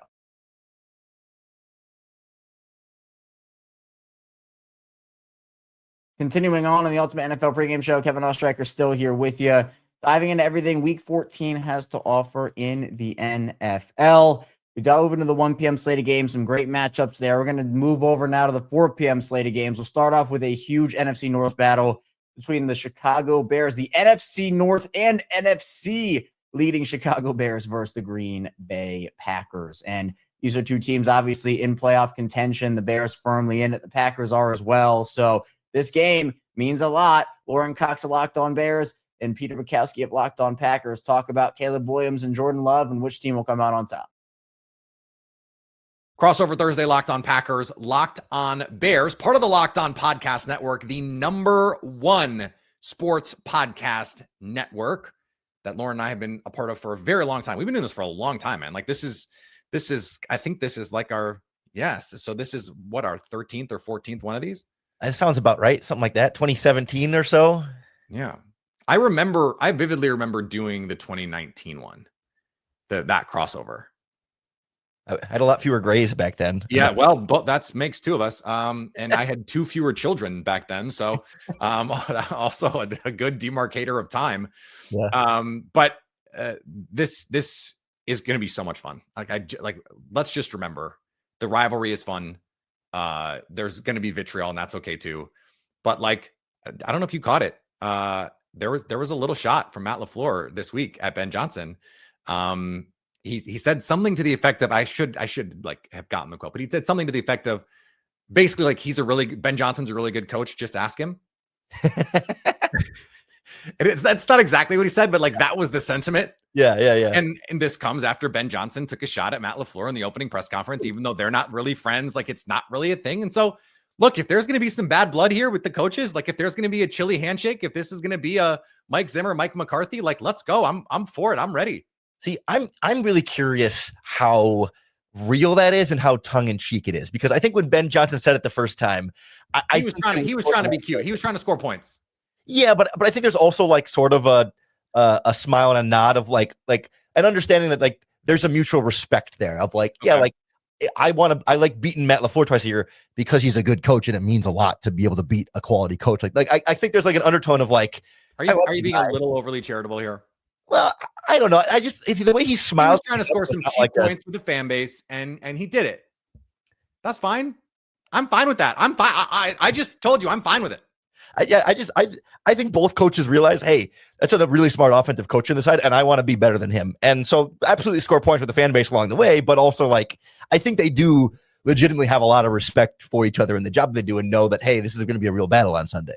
I found here's the real quote, and this was on Pat McAfee's show. So you're also like McAfee creates an environment where you might just like find yourself making a joke like this. But Matt LaFleur, talking about Chicago, said Chicago's done a nice job of adding to their roster, and you get a good football coach, as he said himself, in Ben Johnson. Like, isn't that exactly what I said? He's a great coach. Just ask him. Yes, exactly. I mean, you gotta. It's funny. I think it's funny. I think it's great, and that's part of the deal. Evan Williams. We talked about Evan Williams on the show yesterday as Packer safety, who I think is one of the keys. He's not like one of my keys to victory, but I think he's one of the keys to the run defense for the Packers. He's become one of the best run defending safeties in the NFL. He's so instinctive. He comes downhill with bad intentions, makes sure tackles. But he was like, I noticed right away the first game against the Bears. The energy is different. The fans are different. Everything is different. And like everyone's got to know. Everyone's got to play to that level. And so we haven't talked enough right now about two things: turnovers and Jordan Love. And those are, to me, intertwined when it comes to the keys to victory. Yeah. Because I think if Jordan Love doesn't turn the football over, it's going to be tough for the Bears to consistently get stops against this offense, because I think this offense is really playing at a high level. Jaden Reed, we think, is going to be back in this game. He's been practicing. They opened his practice window a week before the Lions game. He did not get ready enough.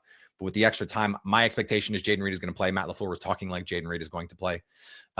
He has made some really big plays against the Bears in his short so far NFL career. So if Jordan Love takes care of the football, to me, that is the key, because Bears fans get mad at me when I said this, but if you take turnovers away, 30th in EPA per play. Okay, forget the turnovers. 30th in yards per play on defense. So down to down, the defense has some problems. They create turnovers at a preposterous rate. So don't do that if you're the Packers. That's my key. Just run the good plays, Matt LaFleur. No, just don't turn the ball over, which is easier said than done. What are they? They're getting 2 a game. Just don't turn the ball over, and I think you're giving yourself a really good shot to win this game. Yeah, and I don't know why Bears fans would get mad at you for that, because like it's very clearly obvious. Like the Bears have had 2 games that they've won where they forced 1 punt in each of those games. They're not getting a lot. That's crazy. That's crazy. Yeah. It was the Raiders and the Commanders, I think, were those 2 games. Like, so it's like drives end in points or turnovers. Like that's been so much of the Bears, results this season, and they've gotten a little bit better at that as the season. They're the 3 true outcomes of football teams. Yes, well, and getting healthier is a big difference there. When you got Jalen Johnson and Kyler Gordon back in the secondary, and now looks like TJ Edwards is likely to be back this week at linebacker.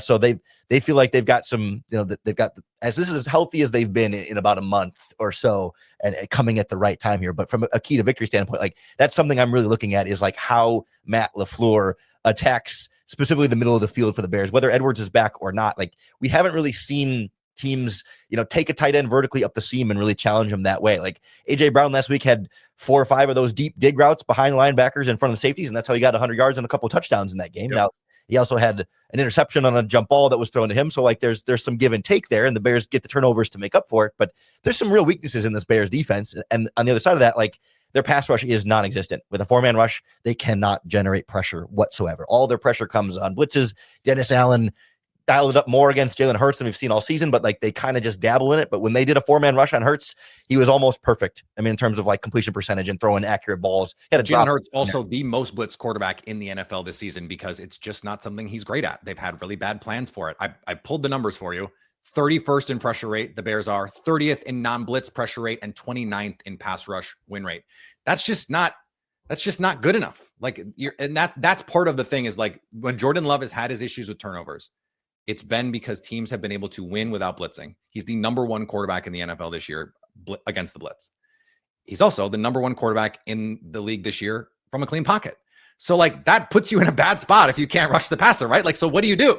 Well, I think the hope is like Packers injured and inconsistent offensive line has some trouble. And like for the Bears, you just got to hope like, does Montez Sweat have he's been fine, not as great as they wanted to be, but fine. But like everyone else has been pretty non-existent there. Like they just, at some point you need somebody to have a big game, whether it's Grady Jarrett or Javon Dexter or whoever, like they're starting to Doesn't Javon Dexter lead the team in pressures?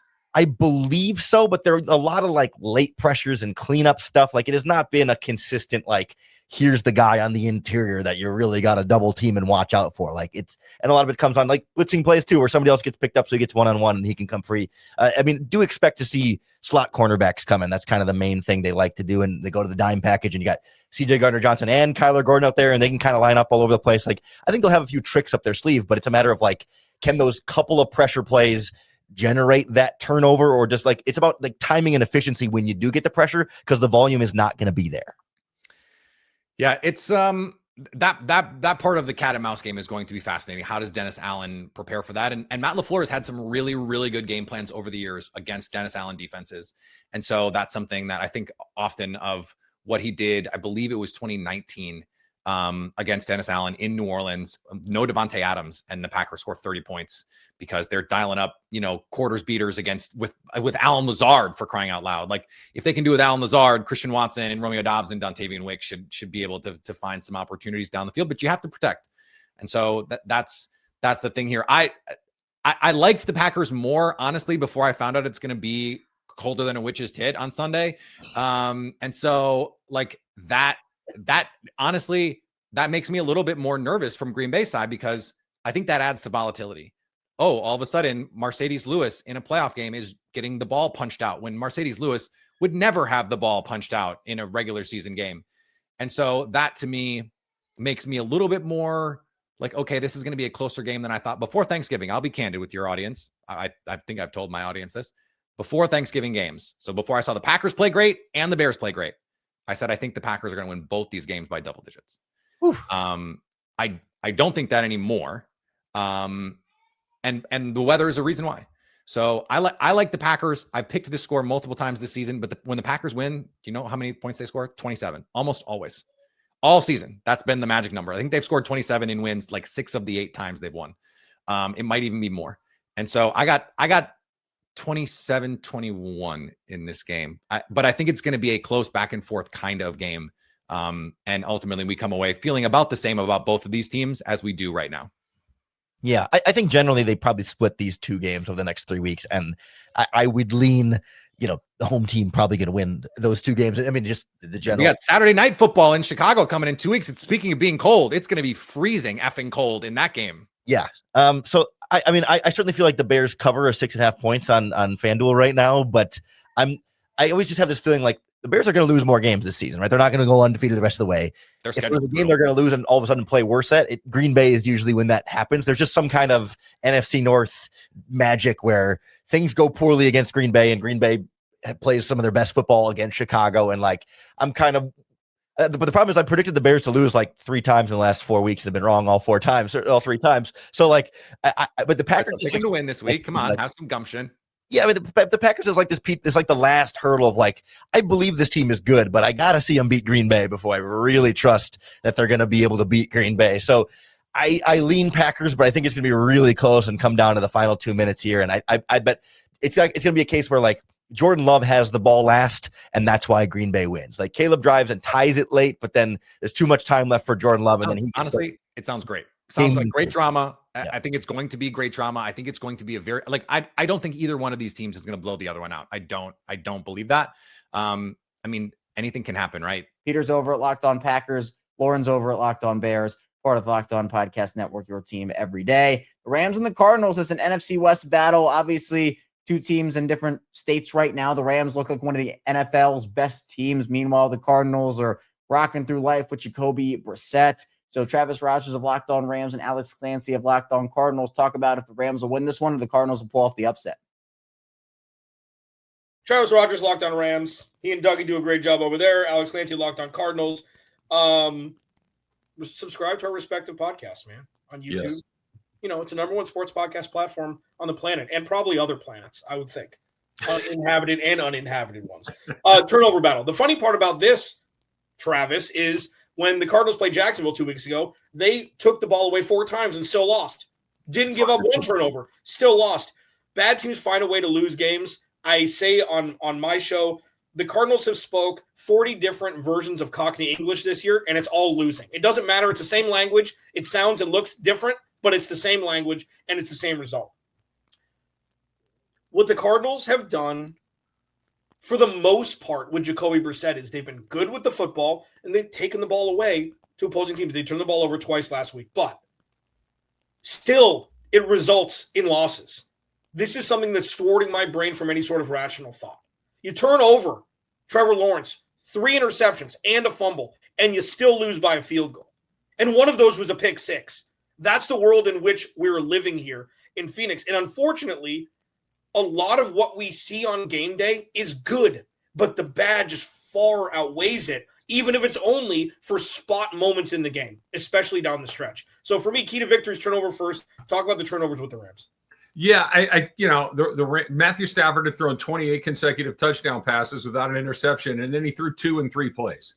It happened that fast. He had 2 interceptions all season long, and then he threw 2 in 3 plays. If they take care of the ball, they're really hard to beat. Like you think about the game, they lost to Carolina because they turned it over 3 times, didn't take it away once. They lost to Philadelphia because they couldn't make a kick. They got 2 kicks blocked in the 4th quarter, which is as good as a turnover. And they lost to San Francisco on a Thursday night because Kyron Williams fumbled on the 1-yard line going in for the winning touchdown. Right. If they don't turn it over, they don't lose, right? It really is as simple as that. The one game where they were really dominant in that turnover margin, and it still was a close call, was against Seattle a couple of weeks ago, where they turned Sam Darnold over 4 times and they won by 2 points. That was the one that was kind of weird. Like Seattle kind of goes back to what we were talking about before. I think Seattle's terrific. If they hold on to the ball, I think they're in a really good spot. I don't think that they're going to be, I don't think the Cardinals are going to be able to move the ball up and down the field on them all day long. I think the Rams will have some success on both sides. I'm still waiting for, as far as the Rams needing to make a kick under pressure. Here's one for you. I say this on all the crossovers that I've done. The Rams went from week 6 to week 12 without making a field goal. I mean, that's just crazy, right? They went from week 6 to week 12 without making a field goal. You know how many games they lost? 1. It was just crazy how they were able to do it. They finally moved on from Cardi. They've got Harrison Mevis in there, the thicker kicker. Any kicker that wears number 92 is thumbs up in my book. Yep. It's a tremendous look. So I want to see that guy have to make a kick with a little bit of something riding on it. Maybe he'll never have to. I don't know. It probably will. But yeah, turnovers make your kicks. I think they're in a pretty good spot. Yeah, I mean, one thing I'll push back on is the Cardinals have been able to move the ball against every team with Jacoby Brissett in some form or fashion. Now, the problem lately it's stalled after getting over the 50, get a couple good chunk first downs, and then 3 and out, you miss a long field goal or you got a punt. Like, what Jacoby Brissett can do when given 2.5 seconds is find somebody open down the field. Mm-hmm. And what the Cardinals need to be able to do to combat this pass rush, because Jared Verse is, he may as well be wearing 99. I know he's not exactly the same. I know he's not going to be as good, but he may as well serve that purpose because he is going to wreak havoc on the Arizona Cardinals for a decade to come, is quick out option routes to be able for Jacoby Brissett to get out of situations that he can't run out of. And that's something, unfortunately, without James Conner, without Trey Benson, Bam Knight and Michael Carter aren't at that level, even though, they've both shown flashes. And that's something the Cardinals have struggled with doing when trying to build, longer drives. So that's something that's going to have to be the get out of jail free card for Jacoby Brissett on Sunday with the offensive line they've got. That's one thing that the Rams, and that it's not just this year. This has been something that traditionally they have struggled. This is something that Kyle Shanahan absolutely murders the Rams with week to week, is get the ball out quick. Right. That just, snap 1, 2, ball gone. That I don't care how good Jared Verse is and how many sacks Byron Young has and Braden Fisk and all the guys you mentioned, Kobe Turner, all those guys. Tyler Davis has had a good year too. They've had a lot of guys that have gotten to the quarterback, but no one's getting home in a second and a half. Lawrence Taylor doesn't get home in a second and a half. It doesn't matter. If the ball is coming out that quickly, it doesn't matter. And the teams that have done that effectively have given. Carolina did it last week. If the ball comes out fast, your pass rush gets neutralized really quickly. So that Arizona's pretty good at that. I think it will be interesting to watch. Real quick, I think Bryce Young may have the highest IQ out of any quarterback in the NFL. And I mean that. Like, he's 5'10". He has all of his angles down. Like, Yeah. he doesn't take bad sacks. The dude knows every inch that he can move inside the pocket. His pocket presence is insane. Like, I watched that game because I wanted to see what the Rams, I want to see Carolina because the Cardinals beat him earlier in the year. And this isn't Locked On Panthers, but that's like jarring, isn't it? That he doesn't get more balls batted down and stuff like that. I'll be honest. I think that's the first time last week that I'd ever watched him play an entire NFL football game. I was expecting, a little guy, like you said, balls batted down, him running for his life, pocket collapsing on top. He was really good, Alex. Like, I'm like, what am I missing here? Like, why aren't they better than they are? Because he did not seem to be the problem at all. Now again, maybe I caught him on his best day ever. I don't know, but he certainly looked capable against the Rams. Yeah. Anyways, back to our crossover. Travis, like, before we start recording, we just do like a radio show together. It's like we just talk for 20 minutes. Sorry, we got to keep the angles on. We're talking about two teams here. The last thing for me, and this is probably the biggest thing, even more than turnovers and protecting Jacoby Brissett. Not giving up the deep ball to Puka. That's the biggest. I'd rather Kyron Williams rush 25 times for 120 yards and churn and death by 1,000 cuts and keep everything in front of you than one, 65-yard deep ball dime that Puka catches 80% of, regardless of how contested they are. We saw maybe the catch of the year last week from him. Yeah. And Devontae Adams can do that too. I know they threw the ball a little bit more downfield to him earlier in the season. He's good for one deep crossing route a game that he may either hit him or not. But like that deep ball thing, just to Puka, nobody else. That is the absolute backbreaker that the Cardinals cannot combat with their offense, no matter how well Jacoby can throw the ball down the field. Yeah, you're right. But one of the other things to kind of throw into the mix too is they usually have a play like that as well that goes to neither Puka nor Devontae Adams. Right. Like they'll hit 2-2 with one. They'll hit Xavier Smith caught one last week against Carolina. Like Colby Parkinson gets down the field. I mentioned Terrence Ferguson. Like when Terrence Ferguson catches the ball, it's probably, and I'm just guessing here, I bet it's close to 20 yards per catch on average. Like he's not catching a bunch of 4 and 5 yarders. They push the ball down the field to him as well. So you're right. Like Puka's the first target on those sorts of plays, but when Matthew Stafford has his full complement of weapons, and he really has most of this season, he's really hard to defend because before it was throw it to Kupp, throw it to Kupp, throw it to Kupp. Yeah. And then it was just throw it to Nakua, Puka. And now, he's hitting 7, 8, 9, 10 guys a game and good luck trying to figure out where he's going with the ball. With the one exception that you mentioned earlier, they get the ball inside the 10-yard lines. You can bet your house that it's going to Devontae Adams. Yeah. And it's most likely to be a touchdown. I mean, with the Cardinals, like it's more pronounced to Trey McBride and Marv and Michael Wilson. It'll be fascinating to see what those two wide receivers on the field on top of Trey. Trey's going to catch 10 for 90 and a touchdown. It's just what's going to happen. If you're a sprinkle person on FanDuel, the Cardinals can't stop tight ends. They've never been able to. So this is a Colby Parkinson or Terrence Ferguson game. I would lend to think Terrence Ferguson has a better chance of scoring against because they run him up the seam and stuff. They run him a completely different.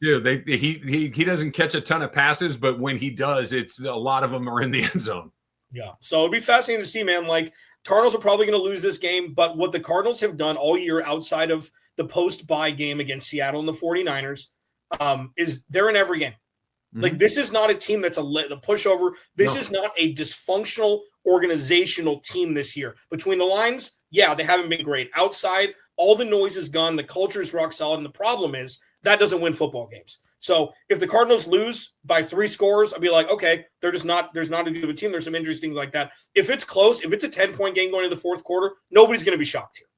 Nobody's going to be shocked. You can find Alex over at Locked On Cardinals. You can find Travis over at Locked On Rams, part of the Locked On Podcast Network. Your team every day. Riding out the 4 p.m. slate of games. AFC West, it's the Broncos. It's the Raiders. Again, 2 teams, very different situations right now. The Broncos are incredible. They're winning game after game after game. Meanwhile, the Raiders, they have a lot they need to fix. So your boy Q of Locked On Raiders and Sarah Bedinger of Locked On Broncos talk about keys to victory and a lot more.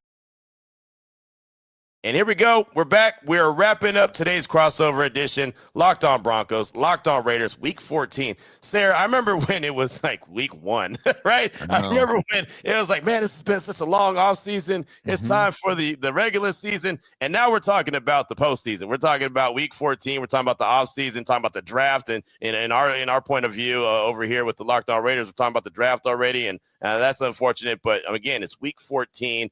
This is a good one, though. It is Raiders. It is Broncos. So throw the records out the window. It's always going to be, one of those bloodbaths, and both teams definitely want to win this one. And there's alpha dogs on both teams that want to make sure that their name is called early and often in this one. So the Broncos coming into Allegiant Stadium, what are they going to have to do to secure the victory on Sunday? I think they got to strike early. That's the number one key to victory, right? We saw against the Commanders, the Broncos had 2 scoring drives to kind of start off the game. Unfortunately, it was 2 field goals. And so it was a 6-0 lead that was quickly erased by a touchdown drive by the Commanders. So when you have a defense that's so great situationally, third down, red zone defense, you got to get them an early lead so that they can do what they do best, right? And this Denver Broncos offense has struggled in the red zone the past 4 games. In the past 4 games, they've got 5 red zone conversions on 14 attempts. So it's not great. And that's you got Will Lutz, great kicker. You're still winning games. Awesome. The results are there. But I think everybody in Broncos country is wanting to see that sort of blowout win. And once again, you can't disrespect a rival by saying, hey, you're going to come in and blow these guys out. But I do believe that if the Broncos could execute early on in the red zone and get out to an early lead, how that plays into their defensive strengths can't be overstated. So strike early and a couple of times even get out to a 14-0 lead. That is key in this game. And then you got to run the ball offensively. Broncos running game has been stale. It's been stagnant. It's struggled quite a bit since J.K. Dobbins went down. Run the ball. And then defensively, get back to your identity. Get back to what you do best, right? We talked about that in the previous segment where Vance Joseph seemingly went a bit more conservative against the Commanders. You can't do that. You can't do that in the second half of the season, in the stretch run of the season where the number 1 seed is at stake. Get back to your identity defensively. What do you think is the reason or the biggest reason for the bog down when it gets to the red zone? I mean, 5 for 14, those are Raider numbers. I mean, that's kind of the success rate or lack of success that the Raiders have had over the course of the year when it comes to the red zone. Is something we have a guy that always tweets at me every time the Raiders have to settle for a field goal, always tweets -4. Sarah, I get so tired of seeing that -4. Like I just want to choke him, right? But he's right? Because it happens so many times. What's the biggest reason why the Broncos are bogging down? That's a great question because it could be a combination of things depending on the game, right? I mean, against Houston, you're going up against an elite defense. So it might just be, hey, their guys made a better play than your guys did. Against the Commanders, though, it's, you're not executing on the early downs. You're getting into 3rd and medium or 3rd and long situations within the red zone. And then all of a sudden, you just can't, it's a 50-50 play or less on like a 3rd and 8 or 3rd and 9 inside the 20. And you're trying to shot play or you're trying to, just whatever it may be. And I think a lot of it has to do with the Broncos and just their lack of balance offensively. It's really frustrating. They had a huge punt return by Marvin Mims against Kansas City Chiefs that set them up inside the 10. They tried 2 running plays to start off that drive inside the 10. And the first one gained like 1 or 2 yards. The second one gained 1 or 2 yards. And then you throw it on 3rd down. You don't get it. And that's the frustrating aspect is there's no, you don't have the ability right now to put the foot on the gas. And so they need to rediscover that. They need to start hitting some of these schemed plays that they have to get guys open. And, it just has to shift. They were one of the top 15 red zone teams before this little 4-game stretch. So I think that's the biggest thing is that lack of balance and lack of execution when they get there. Well, it sounds like that could give the Raiders a chance. And I do think that the Raiders defense is going to give them a chance, especially early on. That's kind of been the MO. The defense has come out. They've played well. They're getting off the field. They're giving the ball back to the offense. Problem is that the offense hasn't done anything with it. So I feel like one of the biggest keys for the Raiders in this one is when the Raiders defense does their job. And again, I have no doubt that they'll do their job at least early.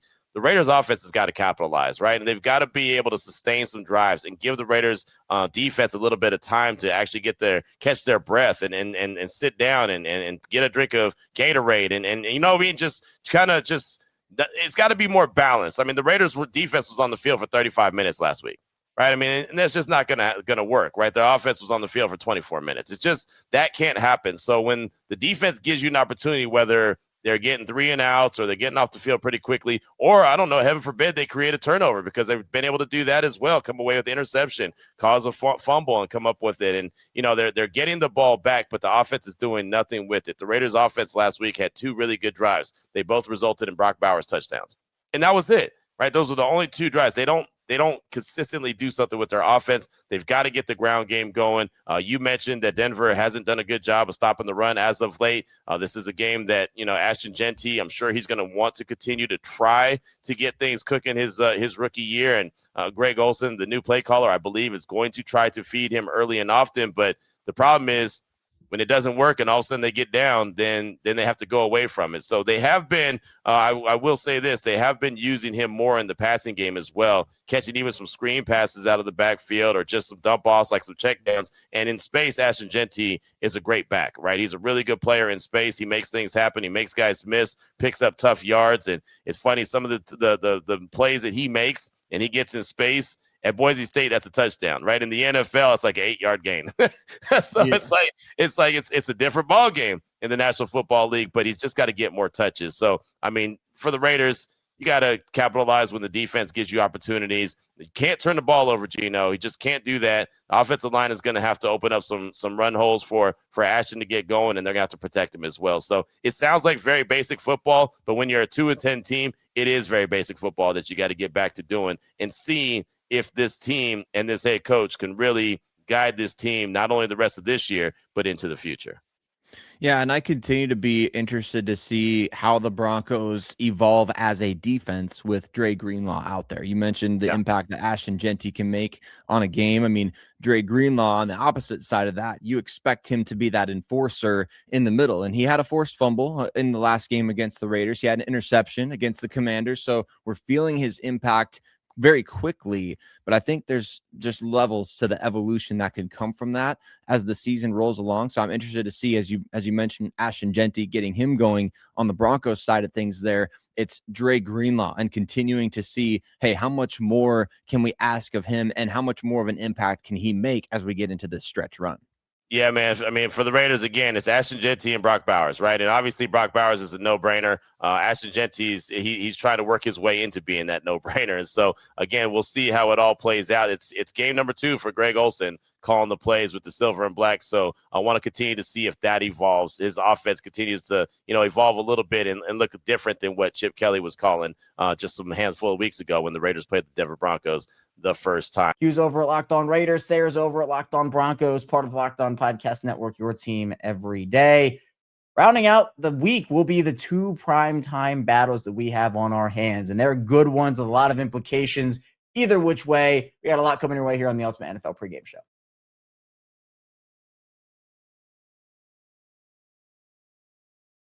Moving along, it's the Ultimate NFL Pregame Show. Kevin Ostreicher still here with you. Let's dive into those big primetime Week 14 matchups starting off on Sunday Night Football. The Houston Texans, they're clawing their way back on the back of their incredible defense. Meanwhile, the Chiefs, they are fighting for their season, which is very rare for the Chiefs we have come to know here across the NFL in these last handful of seasons. So John Hickman of Locked On Texans and Chris Clark and Ryan Tracy of Locked On Chiefs talk about if the Chiefs can continue to save their season or if the Texans are going to be able to pull off this win.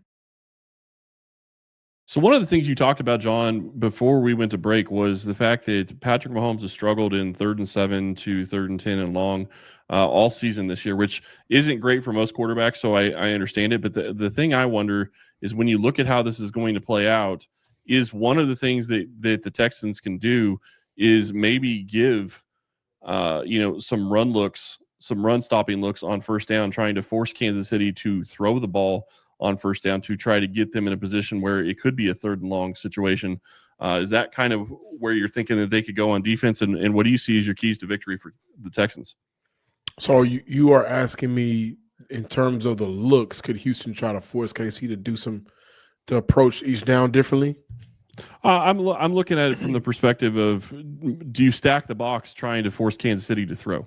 Because generally speaking, you would think that wouldn't be what would be smart, but if they've not been successful on first down, then they get to a 3rd and long situation versus a scenario where you go light box on first down and let them throw and dare them to run. It's a good question, honestly. It's a good question. I think Houston's approach in the first half specifically would absolutely be, let's see what our front four is going to do and how they can change the game on their own. That's been the MO all year. Again, we don't talk about a lot of the D tackles, but Those guys have been playing great football. So in terms of being able to stop the run, when you take on Etienne out of Jacksonville, or when you take on a Jonathan Taylor who Houston just played, and how they were able to stop the run, those D tackles had a lot to do with it. Keeping him to under 100 yards on the day. Going into the fourth quarter, he only had 45 rushing yards. So Houston is going to trust their front four to start the game. Now, how they end the game will be completely up until how the matchups is going, the ebbs and flows of the game. I can't speak to that. I will say a key to victory for me, and I've been big on this, right? You guys have watched the second best quarterback of all time play football. And in some people's minds, he's the best quarterback of all time. But you guys know what a dynamic quarterback can do for a roster that may not be like when we look at Philly's roster, especially in the last 3 years, that roster has been very stacked. Certain teams' roster is stacked. Are the Kansas City Chiefs roster offensively stacked? I wouldn't say no, but why do we trust KC to stay in some of these games? Because they have a dynamic quarterback. I say all that praise to say this. This is one of those moments where CJ Stroud needs to be in that elite version of himself. He needs to be somewhat of elite against Kansas City, right? I think that he has the weapons to do it. You're muted, Chris. I think he may have the weapons to do it. Please stand up. Sorry. Dalton Schultz has been playing good football for Houston. Nico Collins. The rookies are starting to come along. But I personally think Houston wins this game, and it could be a statement game if CJ Stroud goes out there and balls out. And that's what I'm looking forward to seeing. I don't disagree with you. I think he has that in him. I think he has since coming out of college. And it is good to see him get back on that track. As somebody who liked him before my team that I cover had to play him. I still think that there are ways to get to him, and that is moving him off of his spot. I don't think he has to be taken to the ground, but he has to be moved off of his spot so the timing isn't there with those big receivers. The Chiefs had trouble with big receivers this year, and it's because the more physical brand of defense that the Kansas City Chiefs DBs play, they're susceptible after the initial contact, right? So what you have to do is move the quarterback off of his timing. It doesn't necessarily have to put him on the ground, but you got to take away that initial rhythmic throw. And I think CJ is good later in the play, but I do think that he is best when he's able to hit his back foot and come out on time the way that he wants to. And by getting some kind of pass rush. And in particular, I have nothing against anybody that's playing there. It's got to happen. They got to come after the rookie left tackle. They have to do and game plan how they're going to attack Ursary, in my opinion, in order to try to get to CJ and disrupt what he wants to do. That is the key to a win for me. And I'll say this, to that point, Ursary has been left on an island a lot this year. A lot of us here kind of baffled at it. Now, granted, he's winning a lot of those matchups, right? So I guess you live with it, but you're absolutely right. And also considering what George Karlaftis did last year, you want to give those guys some help out there, but you're right. I'm interested in to see, how he comes along, continue to build on what he's doing. Chris Jones, where is he right now? He's been locked in the last couple of games. And when I started off watching this season, he looked like he was out of it. But I think he can be a factor for the Chiefs, front four, one of the best players on their team. And so Houston up front, I think will have their hands full, but not as much because this offensive line is playing way better football than they did last year when they took on Kansas City. This is a much improved offensive line. It's interesting because I don't know that I would have ever thought that I would be looking at this season with the way that the Chiefs offensive line started and how it's going to probably be in this game and say this is one of my biggest keys. But one of my biggest keys, Mahomes has to get the ball out in about 2.5 seconds on average throughout this game. If he doesn't do that, this is not going to be a pretty game for Kansas City. They may be able to take a shot or two in this game, but you're going to have to get the ball out quick. You have to get the ball out on rhythm. You can't hold it, and you cannot take sacks against this defensive front, especially on first or second down. On third down, it kills a drive, obviously, but it's not as bad because you're probably going to punt if it's 3rd and long anyway, and you get a sack. But in this scenario, you have to just get rid of the ball. You have to, live to play another down, and you have to get rid of the ball quickly. You cannot give this pass rush a chance to get there. Andy Reid has to have a good game plan for this one, and Mahomes has to be hitting his targets and knowing where he's going with the ball probably before the ball snapped, honestly. I got to ask y'all. You just mentioned Andy Reid. I know we got to get out of here. Are you guys – No. Okay, that's one no, but because I know how y'all seeing it's time to move on from Andy Reid. I've seen it's time to drop him off in the hospice tweets. I've seen some very disrespectful tweets from Chiefs fans this year. Five Super Bowls in 6 years, and you want to get rid of him as a head coach. Like I'm not gonna say there's things that Andy Reid does that don't drive me flipping batty crazy sometimes. I think that there's some changes on the coaching staff that need to happen in the offseason. So I do think that that's possible. But when it comes to Andy Reid himself, no, I don't think that he needs to go. I do think we didn't see an Andy Reid that innovated this year like he has in the past, which is kind of interesting to me a little bit. But I do not think that they need to be getting rid of him by any means. I don't think so either. But I got to tell you this. He got to stop playing with his food. Let's just get after it and eat. You know what would be scary?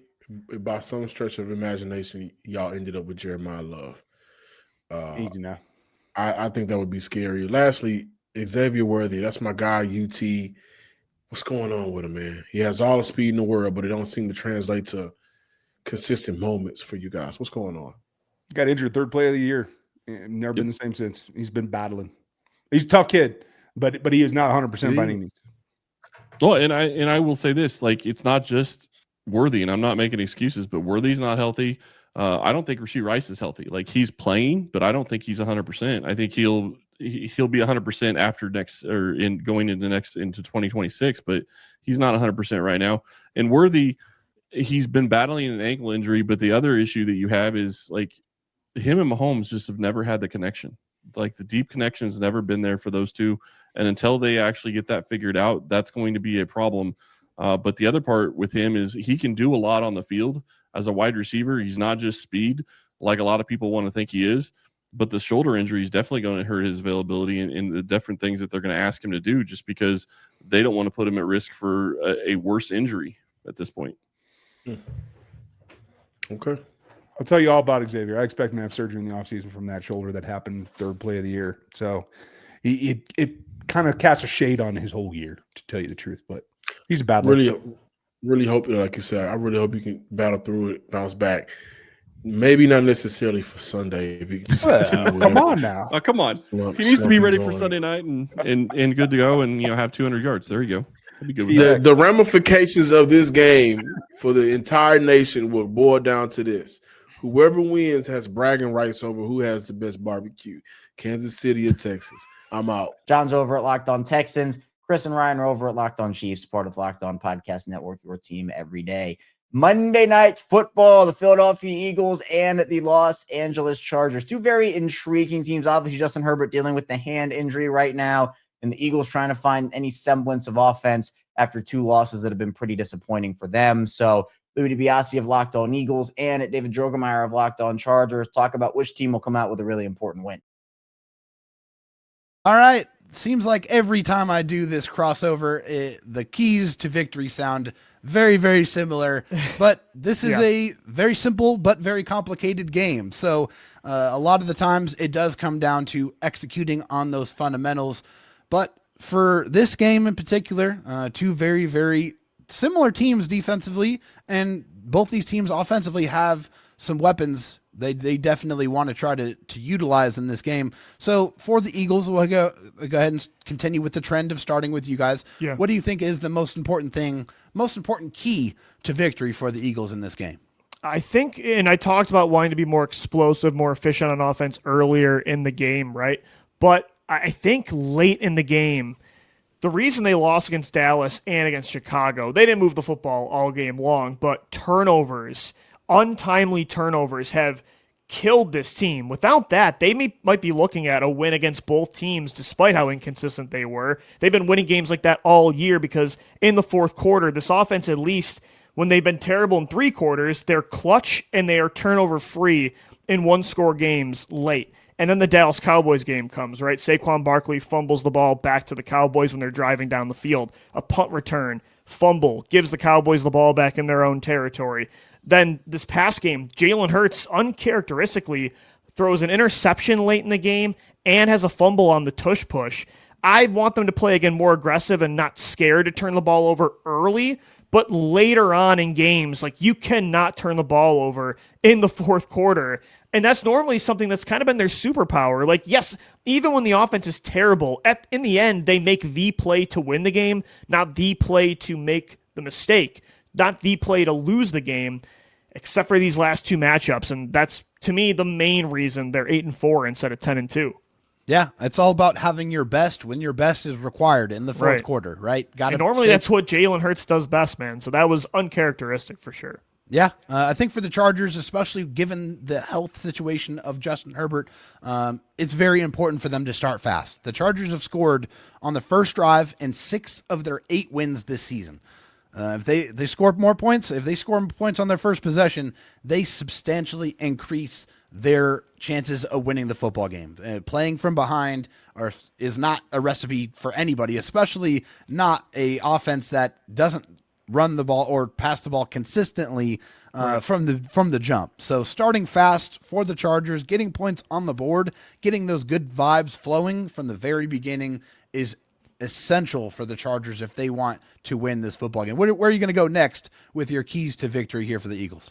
Yeah, I think, and then what I was talking about earlier, you have to find better ways to succeed on first and second down. It always feels like it's the same initial game script for Kevin Patullo. It's inside zone. Oh no, it's 3rd and 7. We got to take a deep shot.